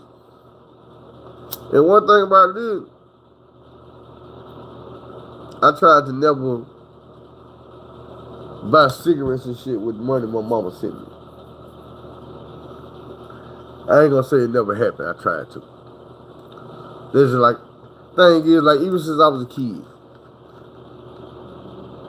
like, when it was time to get some weed or something, go in on a sack, if I ain't have it, I just ain't have it. I was never the type of dude that'll go to the house and ask my mama for some money and then put it on the sack. I had homeboys that would. And I used to look at them sideways like, bro, you wouldn't lie to your mama to get $5, nigga, talking about you fit to go do this and go do that. And we fit to go right back over to the project, nigga, and buy some weed. And I'ma smoke this weed that your mama put in on. Well, nigga, you a fucked up son, bro, because I ain't fit to do my mama like this. And I never had. I promise you. Nigga, I swear to God. Even when I was little, bro. When we was trying to go to the skate rink, man, I'd be out there washing that car, cleaning that car, cutting grass or something. Whatever. But when it was time to get some weed, man, if I ain't got it, I ain't got it. Shit. What y'all got? Man, we do this every day. What y'all got, man? Patch up, match up, let's go get this bag. You know what I'm saying? And then all 7 of us gonna go to the spot to get the bag. And then we gonna roll one up at the spot, match that with the man. Boom, boom, boom. There's 2 for 1. Somebody else comes to the bitch to get the one. Before we get up out of there, we're gonna match one with them. Boom, boom, boom. There's 4 for 2. And we gonna move it through. You know what I'm saying? And back then we smoking them big ass squishy blunts. I try to tell you, they was the same size as backwoods, just a cigar instead of a leaf.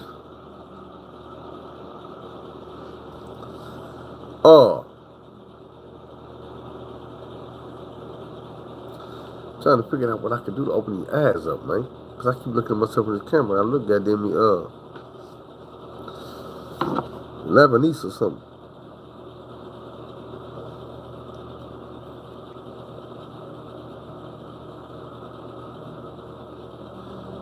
My eyes is open though, y'all. Even if I can't tell, I can see a little bit.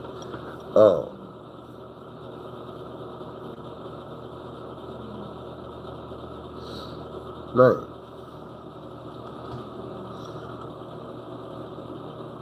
Man, let me ask y'all this. Because I usually ask y'all where y'all from. What y'all smoking on? Who smoke? Who all smoke? This is a random question. I want to know. Look who showed up. I ain't even mad at you. Welcome. Welcome. Everybody. Everybody welcome. But you know you gotta catch that replay.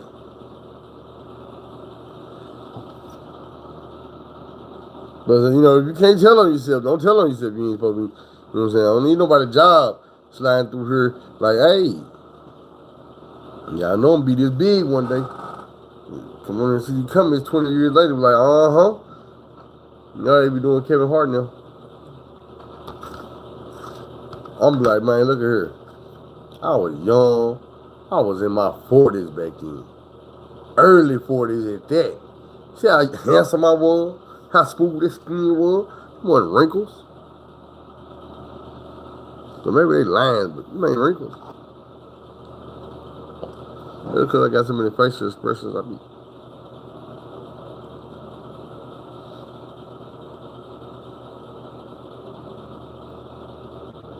they switch so much, you know what I'm saying?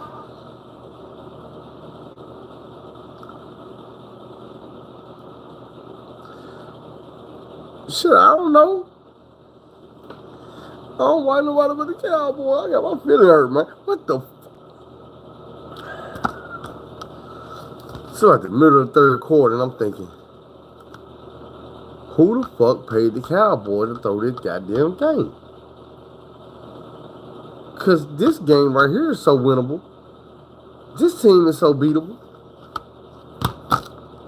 And then they wait till the last second to show you, like, hey, let's go and show these niggas what we could have been doing. Boop!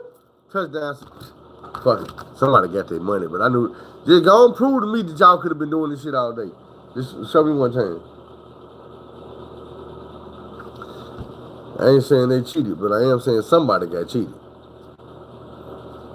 Somebody lost their money and it wasn't fair. Yeah. Behind that game, somebody committed ensmanship. If y'all know what that is. That's why I don't gamble. I bet I don't gamble. That's a difference.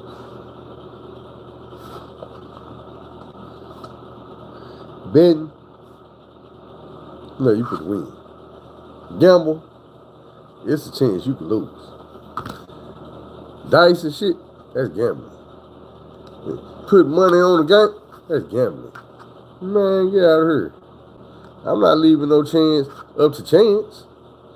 Bills don't come on chance, they come on clockwork. I need mine on clockwork. Yeah. Now, when you know the quarterback of the team is playing, and you tell, hey, man, you know, we need to make this money. And he like, man, we're going to make this money then. And then you next thing you know, they go out there, and they got the best offense, and they've been whooping everybody, and it's just like, and then he be like, hey, damn, we get him next time, y'all. Man, somebody got cheated, bro. Man, I ain't had no money on this. Anyway, this ain't what that's about, so. What y'all want to talk about current events? I'm going to tell y'all something scary.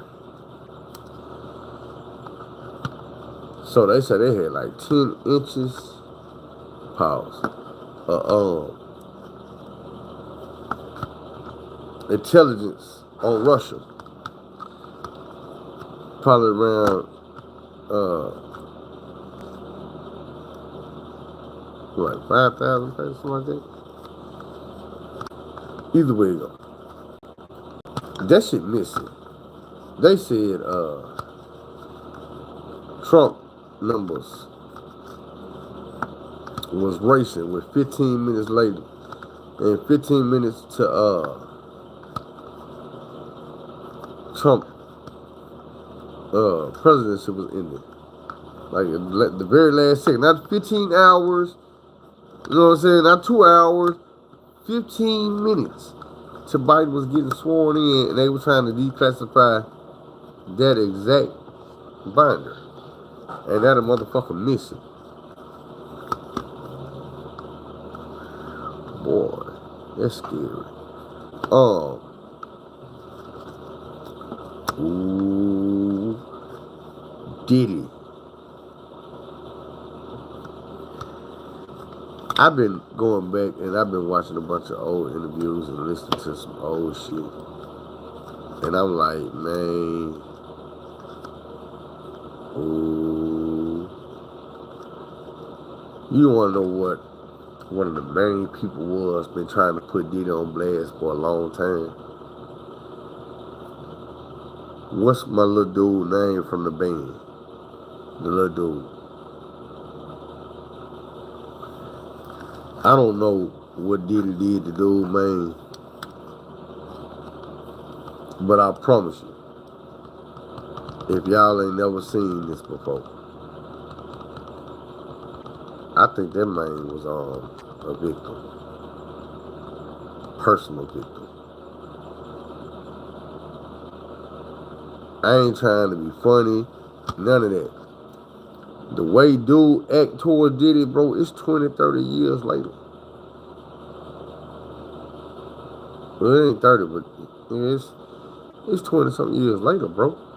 This man can't forget this shit. This man be talking about suicide, my nigga. Man, this nigga still, he be talking about God and going to war, and he be still about Diddy, bro. It ain't about no goddamn cheesecake, my nigga. Something happened to that dude. Dude was ready to walk off in the band when they was still about to get money. He was, man, dude, hey, I'm telling you, man, I promise you, something happened to that boy. And I'm not going to just say what it was.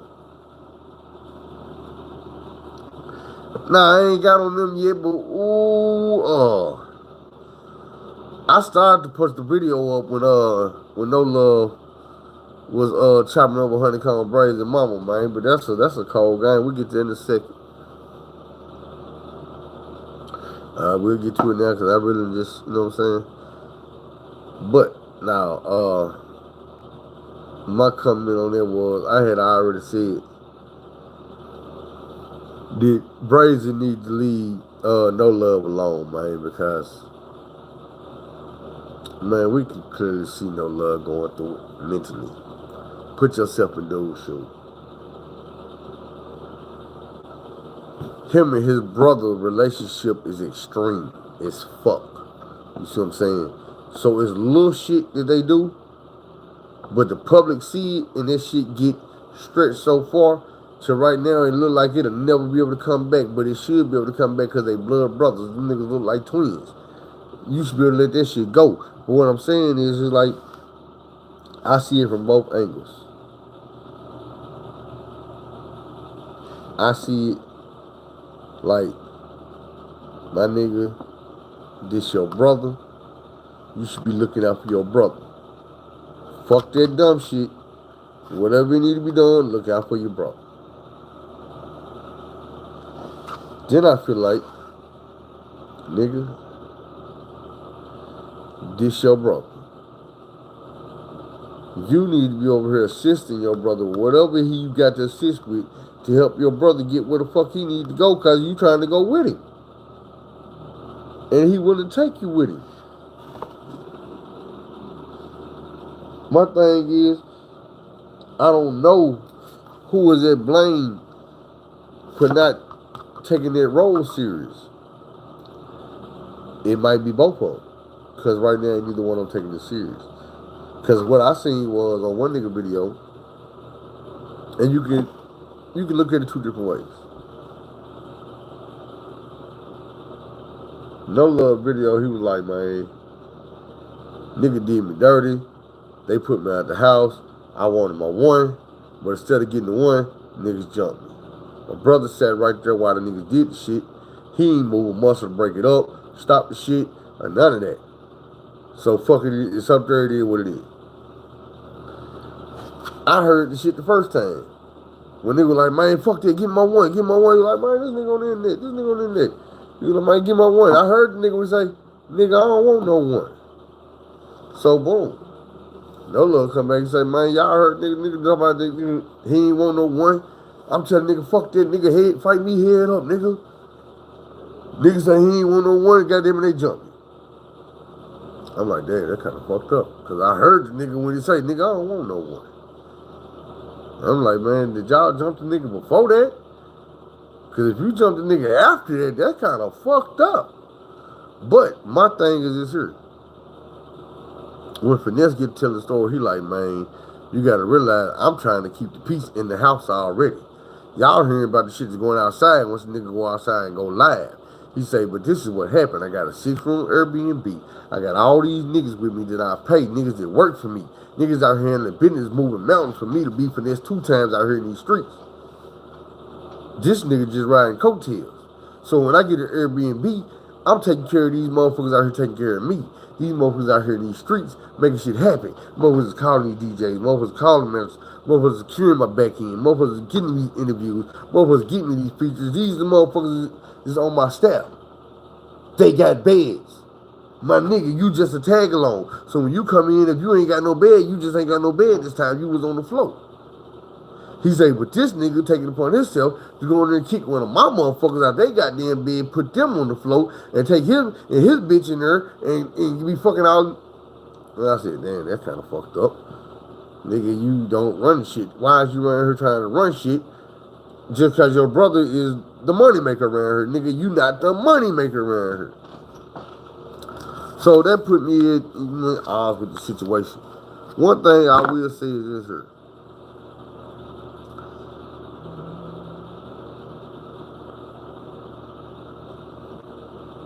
All them niggas, I fuck with them, but they all flawed me if you ask me.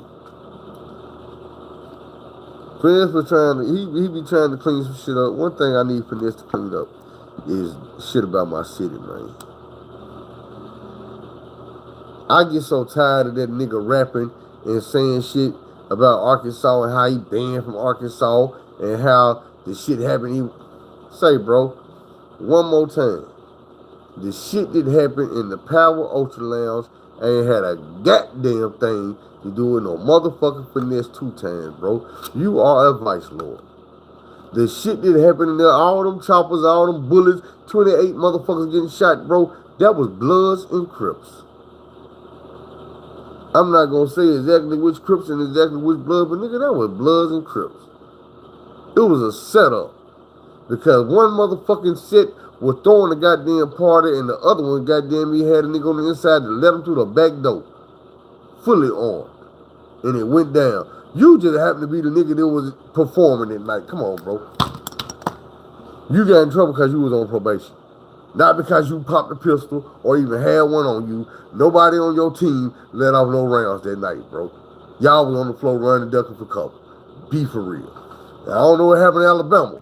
But in Arkansas, you didn't bust no grapes, bro. You were ducking like the rest of the motherfuckers. That's just being real. But dude always rapping about, oh man, the judge say this and that. Bro, you was not in the feds for the shit that happened in Arkansas. Be for real, my nigga. Pull your paperwork out. You was in the feds for that shit that happened in Alabama, my nigga. And even then, I can't say what you did down there. I just know some shit happened in the parking lot and some stupid motherfucker that you use on to promote your song. You got a nigga that was down there recording shit on your songs about, oh man, it incriminating you and some shit. And I'm like, bro, that's not no real nigga shit. If a nigga got a video of you and implicating you in a crime, why would you take that and make that the intro to your song if you really did that exact crime? You wouldn't. But if you didn't do it, and a motherfucker had said some shit to make you seem like you did, then you would use that shit on your song to get that hype. That's what you did, bro. And you doing the same shit with my city, but I don't like this shit. Because it's some motherfuckers died that night, bro. From my city. There was a whole lot of motherfuckers left blood on the floor that night, bro. From my city. So quit running around promoting that shit like you had something to do with it, my nigga, trying to eat off of it, rapping about it, interviewing about it, man. You ain't had nothing to do with that shit right there, bro. Not a goddamn thing. So stop it. And I still fuck with your music. But I don't need you rapping about talking about you banned from Arkansas because the judge ain't banned your ass from down here. And then you just scared to come back because you stepped in this motherfucker and you see some real gangster shit happen in front of your eyes. And we're like, God damn. Man, these niggas crazy. Ed got in them. We seen the same shit. Got it all on the internet with that shit too. Talking about, man. Every nigga in Little Rock think they Jermaine Taylor. All them niggas were knocking niggas out. Boy, damn their ass any rapper that came through this motherfucker in the last. Look, since the pandemic, you might be straight. But before then, man, this was an embarrassment to come through this motherfucking city, bro. I used to hate it for a rapper come through here.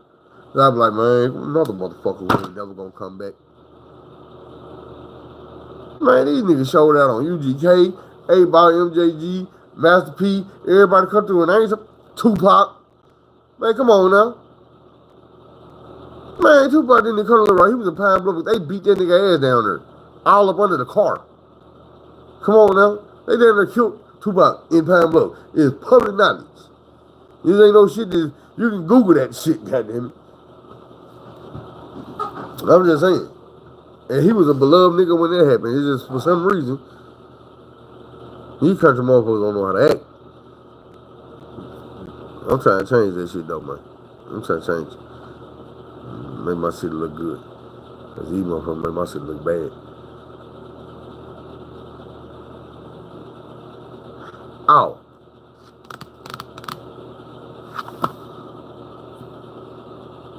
Who else was saying? Who was in the meeting?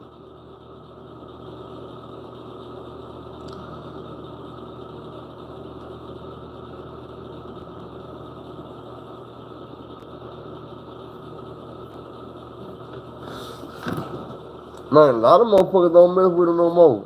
If you talking about no love, finesse. But this is the thing about it. This is what I don't understand. No love can rap his ass off too.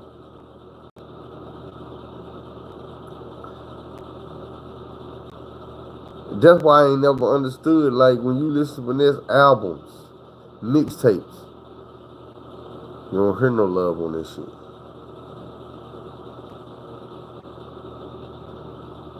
No Love was actually trying to put on for his brother. He dropped a remix to one of the niggas' songs, man, and might I say, the nigga might have went a little harder than Finesse did. No Love got it going, man, but I think that nigga, and I ain't even trying to be funny, but I think No Love might be a little touched, man. I think he might be. You know what I'm saying? Just a little touch, look. Just a little bit, you know what I'm saying? Not making no bad person, just making bad decisions, man. Do off the wall things, off the cuff things at the wrong time, man. You know what I'm saying? Like,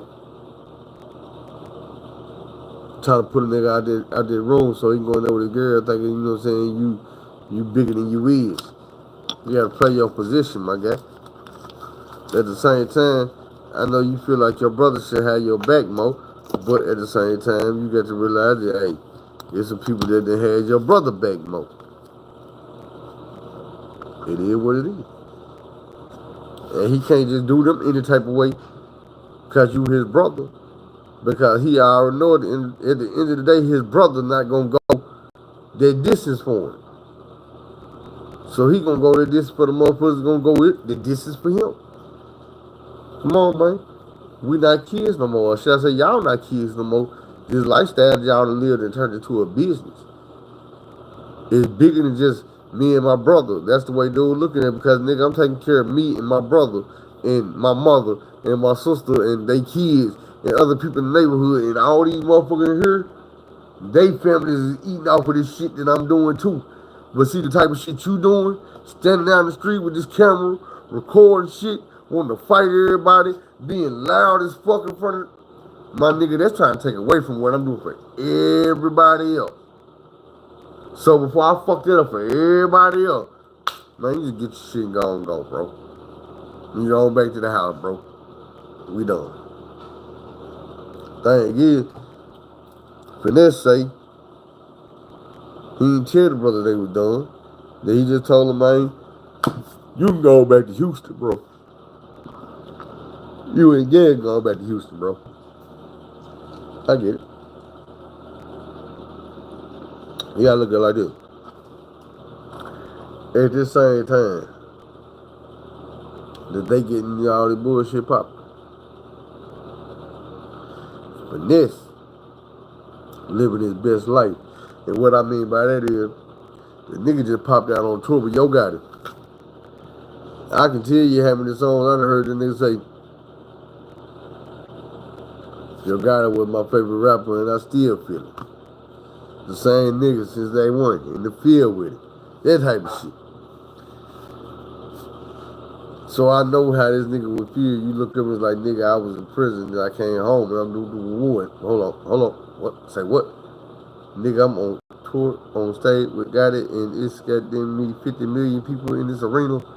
What the fuck? Nigga, that's a hell of a feeling, you know what I'm saying? I ain't never felt it, but I'm just saying, I can imagine that's a hell of a feeling. This probably ain't got no bearings on nothing. One video I love, and the reason I'm gonna tell you I love this video is because of the love you see in this video. I'm gonna tell you, I'm gonna try to describe it to you just in case so y'all can go watch it. Let me see if I can look it up and find it. If I can find it, I'll give you the title. But it's Drake first performance in Houston. I type in Drake, I swear, so y'all don't think I'm lying. I typed in, I wasn't using the mic, I typed in Drake, and you see what happened at the top. Drake, first time performance in Houston. So that's what we're gonna look for. I'm gonna type that in, well, yeah, just punch it. Okay, so the video you're gonna be looking for is gonna be Drake, November 18th, Houston, Texas. This is back when that nigga did not have no big chain, no watches, rings, and shit like that. He wearing cargo shorts, t-shirts, you know what I'm saying? No facial hair, looking like a little booty. Now the thing I loved about this song was, first of all,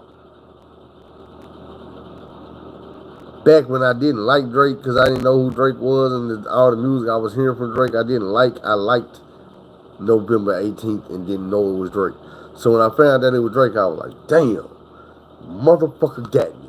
Because I would turn off the radio when I heard a nigga say this, oh, we got that new Drake. Turn this shit off. I don't want to hear that soft ass nigga. But I used to hear that shit like, I'm so thrown. You know what I'm saying? So listen, when the video come on and the beat dropping, it's like, okay, yeah, that bitch rocking. And then when he started rapping, the entire arena started rapping. Just the thing about it, they got this semi-buff, bald head, white dude like he ought to be some type of wrestler. But he's standing here in front of say he a bodyguard, he just toward his gun. He looked to the side. But you can see on his face when the crowd started rapping this song with Drake, he like, what the fuck? Like, damn. These motherfuckers love this motherfucker. Thing is, fuck that. Drake on stage like,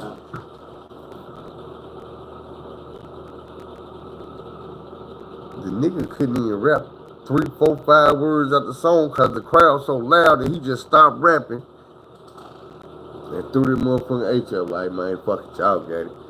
These niggas rapping so hard. And I promise you, it might be, I'm sensitive. So when I seen this, I said, God damn. Nigga, if I ever had that many motherfuckers that fucked with me, like just to see it in his face the way it hit him, like, and it's like, I know today Drake probably performs in crowds like 5, 10 times bigger than that. And ain't nothing they can do to surprise dude. But at that moment, that was some light-skinned nigga that had got a couple of his songs, had a mixtape out, and he was in Houston. That wasn't Drizzy Drake, you know what I'm saying? That wasn't Mr. Knock It Out the Park, back to back. It wasn't that nigga yet. So when he seen that shit, bro, and when it happened, man, you go watch that video, bro. It's 14 years old. The motherfucking name was Drake, November 18th, Houston, Texas. Go watch that shit. Man, I want that feeling one day, man. I swear to God, I want that motherfucking feeling one day. I said all that to say that. I want that feeling one day. Whatever I saw go through that nigga face, the shit that I seen go through that bodyguard, man, I want to feel that shit. And that seemed like some amazing shit.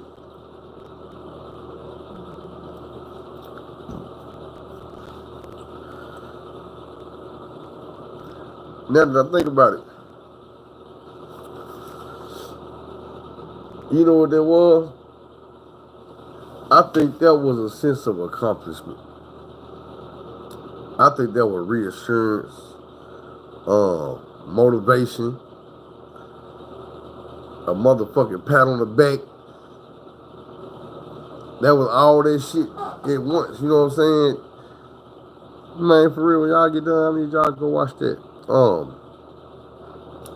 Let me see what else. I don't know. I'm gonna fuck around and end up putting something together about Puffy, like some shit I'm gonna have to record and upload. Not alive. Cause that shit, boy, there's so much shit that I need to put together so everybody, you know what I'm saying? I can tell you, go watch this, go watch this. I need to go get that shit and put together myself, break it down. Some of these interviews that have been happening over the years that have been swept under the rug, or things have been, you gotta realize, because things have been said about Puffy for years, man, and people just been, we always looked at Puffy like, oh, soft ass nigga ain't, man, that soft ass nigga ain't did all that. You know what I thought about today? Tupac ain't no dumb motherfucker, nigga. Dude been saying all this time, Biggie set him up. Cause Biggie was his homeboy. Biggie was the one who knew he would come to the studio. Oh, nigga. Puffy knew you was coming too. Puffy was up there too. Puffy he's a snake. You gotta realize, I know you ain't realize that he's snake big too, but nigga, Big got bit too, nigga. The whole time you were thinking it was him. Now it was a little weak motherfucker on the side of him. I mean, in the end, you gotta look at it. You go to both sides, nigga. Ain't nobody standing with him. And one other motherfucker from the West Coast. Well, maybe two, but the one I'm talking about ain't the one that's really standing. He's sitting back like, my hand's clean. That's Dad Dillinger. Dad Dillinger like, shit, nigga, my hand clean. I'm gonna tell you something I seen the other day fucked me up. I might need to put this on there too. Hold on, let me see if I can find it.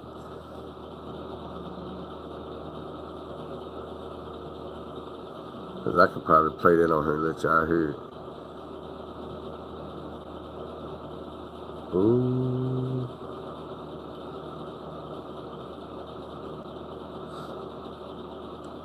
But Daz was basically, oh, it's right here. He asking Snoop Dogg, like, nigga, you started bragging about Puffy being your homeboy. Why you not helping him? Up there with it. Yeah. Why Snoop Dogg ain't helping Diddy? Why ain't Diddy my friend? Diddy. Help your friend, Snoop Dogg. You right there with it. That's the type of shit I trip on, because I'm like, bro, that's your first cousin. Daz ain't broke. You feel me, Daz ain't around here saying shit for clout chasing and trying to get a check and trying to get an interview and look for somebody to pay him. Daz ain't never been broke. Like, dude left Death Row with his whole catalog intact. You know what I'm saying? With all his and on top of that, he wasn't just a rapper, he was a producer. He produced a lot of motherfucking songs for goddamn me Snoop, a lot of motherfucking songs for goddamn me Quick, Dr. Dre, goddamn me Tupac, all them niggas, Dog Pound. Man, you gotta think about it. So when he left, dude left with all his goods.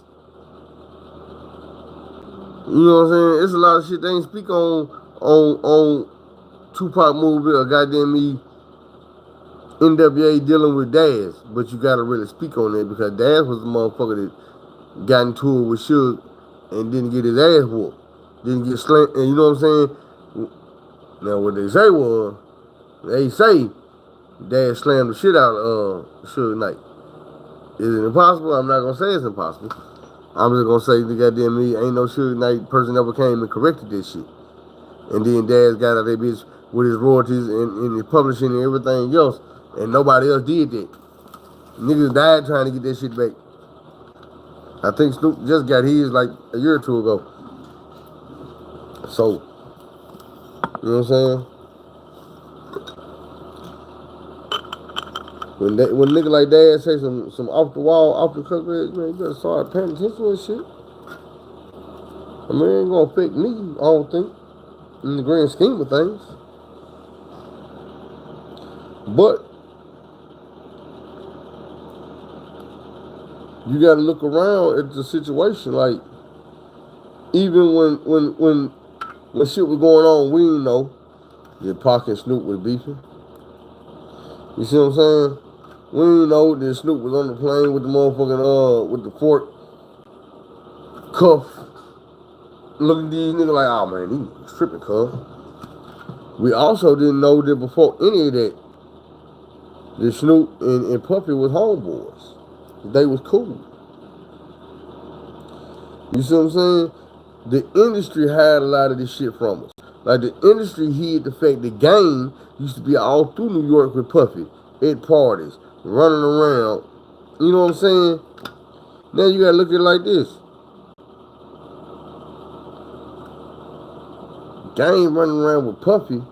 Why we didn't know about that? Is it because Game was a stripper and shit? Like, my nigga, all this shit you be hearing, there be some truth to this shit. Like, dude, mama really was a strip club owner for male strippers. And he did really work at that strip club. He just admitted this shit. Even 50 tried to make it out to be a joke. Later on, he just had to go and admit the shit. Like, yeah, man, mama had a strip club. I used to dance sometimes. Help her keep the bills paid. Okay.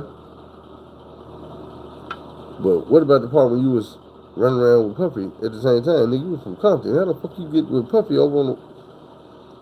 I just be wondering, my nigga, like, how it happened. That's why we regular dudes, me growing up as a kid, wondering why I can't be no rapper. Now I know why. Because I'm thinking to myself, what the fuck was a nigga from Compton doing without an album, but you way to fucking New York running around with Puffy? Before you came back up, Puffy sent you to Dr. Dre. Nigga, Dr. Dre sent you to 50 Cent. Man, who the fuck did you... Nigga, somebody, they took their time and made you a guy. Come on, gang. It's like, there's no way in the history of the hell that you was not going to end up being a rapper one day. And then you had the skills. That's what I've been trying to say. It's not like, niggas don't be random, bro. Man, these motherfuckers be knowing you be that dude when you be 9, 10 years old. They'll find you when you was a kid, groom you and grow you up. You know what I'm saying?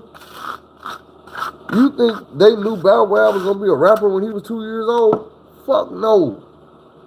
They knew he had long French braids and brown eyes.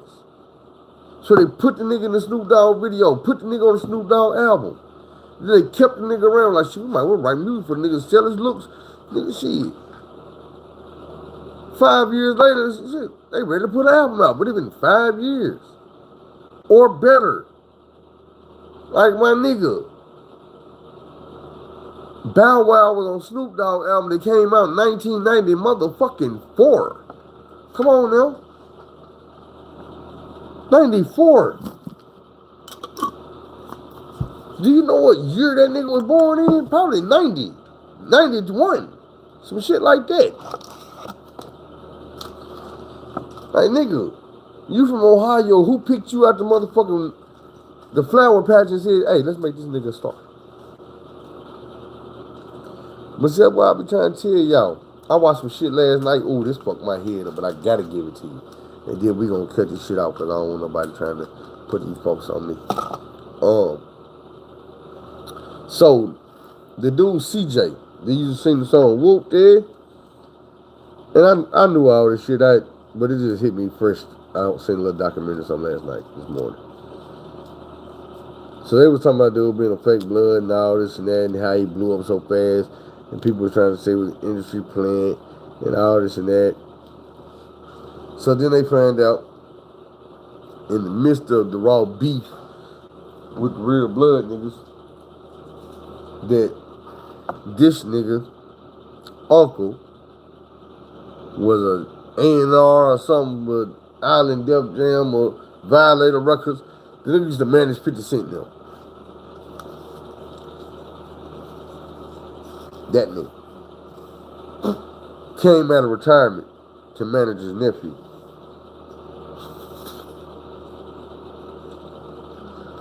Now, before they told us all that, they were like, yeah, when the nigga got on, he got a co-sign from Busta Rhymes. And then he said other people in the industry was like, man, Prince Montana put the Coke Boy chain on his neck, made him a member of the Coke Boys. He was like, man, the nigga was blowing so fast. He was like, man, but people started asking, was it an industry plant? But they was like, nah, yeah, gang member, he can't be an industry plant. But then that's when they started finding out about his uncle. Then they were like, damn, so your uncle was a violator? Man, that's where motherfucking Busta Rhymes was at. That's why dude did that verse with you. Busta Rhymes that jumped on your song. You was a nobody, bro. Okay, so boom. They was talking about some the chain he had got from French Montana. So they was like, dude, uncle also worked closely with P. Diddy and Bad Boy for like 12 years. Who signed the Bad Boy if it ain't French Montana?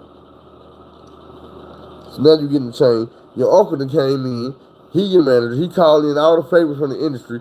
You getting these motherfucking features. You getting these motherfucking fuckwits. Niggas fuck with you. They vouching for you. They already started, got platinum albums out. They driving Bugattis and shit. But we supposed to think you just one nigga out the hood. They got one hot song and then rose to the top. Got a #1 song on the chart. Come on, bro. So then they break down how it's a nigga named 22 G's. Y'all probably know 22 G's from Flatbush, Brooklyn. And 22 G's like, man, this nigga body my whole fucking flow. Like Soulja Boy did Drake. So then they played the song beside dude's song. Oh my God, he cut your boy, got him for the words, the way he swung his words, saying the shit, positioning, everything. He took the boy shit and just put it on a different beat.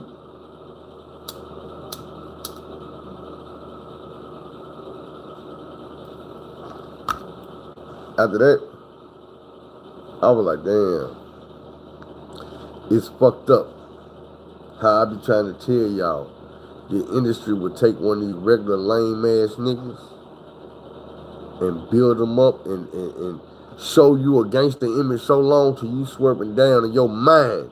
You can't tell the difference between a gangster or the square ass nigga you be talking to. I'm gonna give y'all another example. I don't really want to put no names on this because I know a lot of niggas be sensitive about one of these type of niggas right here. Down south nigga, man. This nigga here is not smart, in my opinion. And I'm not saying that like, I say it because I feel like this nigga here, he just ain't very intelligent. I'm probably gonna have to say this nigga name to try to understand what I'm talking about. I'm talking about down south nigga. Anyway,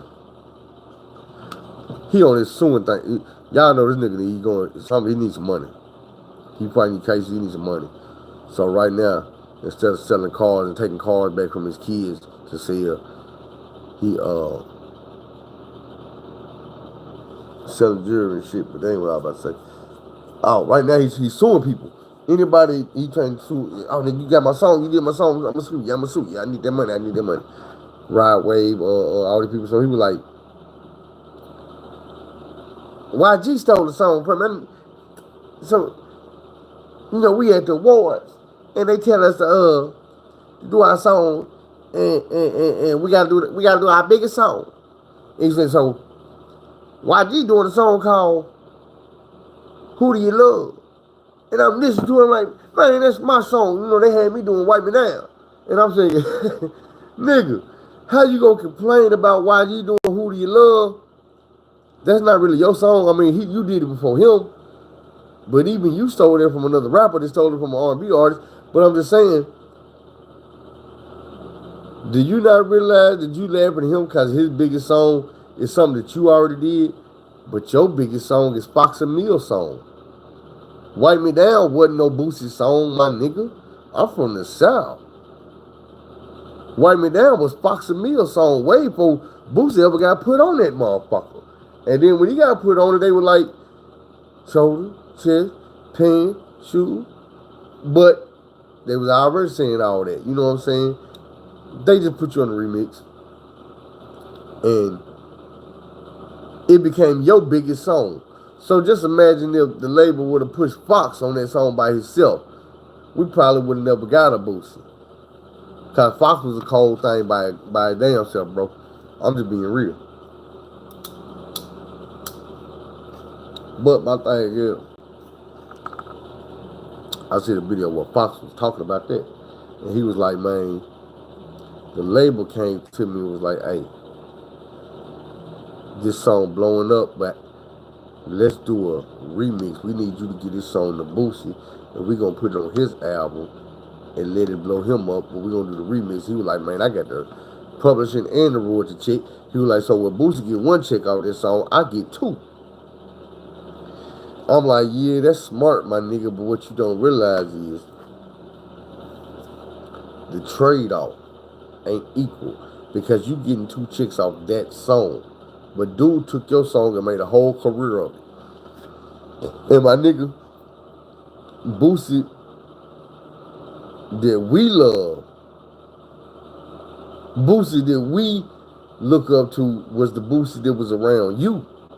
This new nigga, this Instagram nigga, this I need nigga, this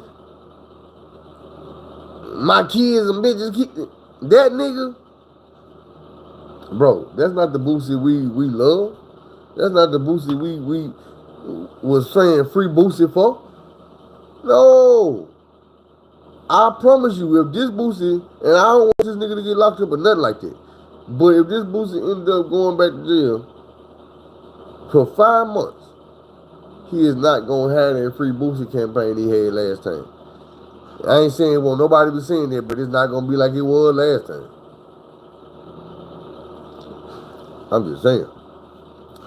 I thought about that earlier with Gucci Mane. I'm like, Gucci ain't the same Gucci.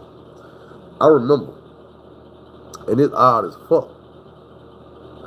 When Gucci Mane was locked up, I used to have a habit of looking at my clock, or my watch, and it'd be 10:17. Thing is, if I was driving my truck, or whatever I was doing, sitting at the house, and I looked at my watch, I looked at my phone, it was 10:17, I hurry up and get to Facebook. I try to get to Facebook as fast as I can, and I make a status. And I'm like, man, it's 10:17, y'all know what time it is, free Gucci. Morning time, noon time, you know what I'm saying, whatever time it was, nighttime. 10:17, I'm finna hit Facebook, free Gucci. My Facebook page, I don't know, you probably find this shit, but this might be a page that's been started since then, I don't know. But I found it odd that I used to always look at the clock and it'd be motherfucking 10:17. It ain't never like I used to look at me 10:15. I'm like, I'm gonna make this status. I'm gonna just send it in 2 minutes. Nah, it'd be 10:17. Anyway, man. Y'all can see I'm just rambling now. So if we ain't got nothing else we need to talk about. And I know it's something. I just gonna tell you real brief, man. To me, don't be afraid to take the long road. Say the wrong road, do things the long way, say the wrong way. Go tell somebody you love them. Yeah.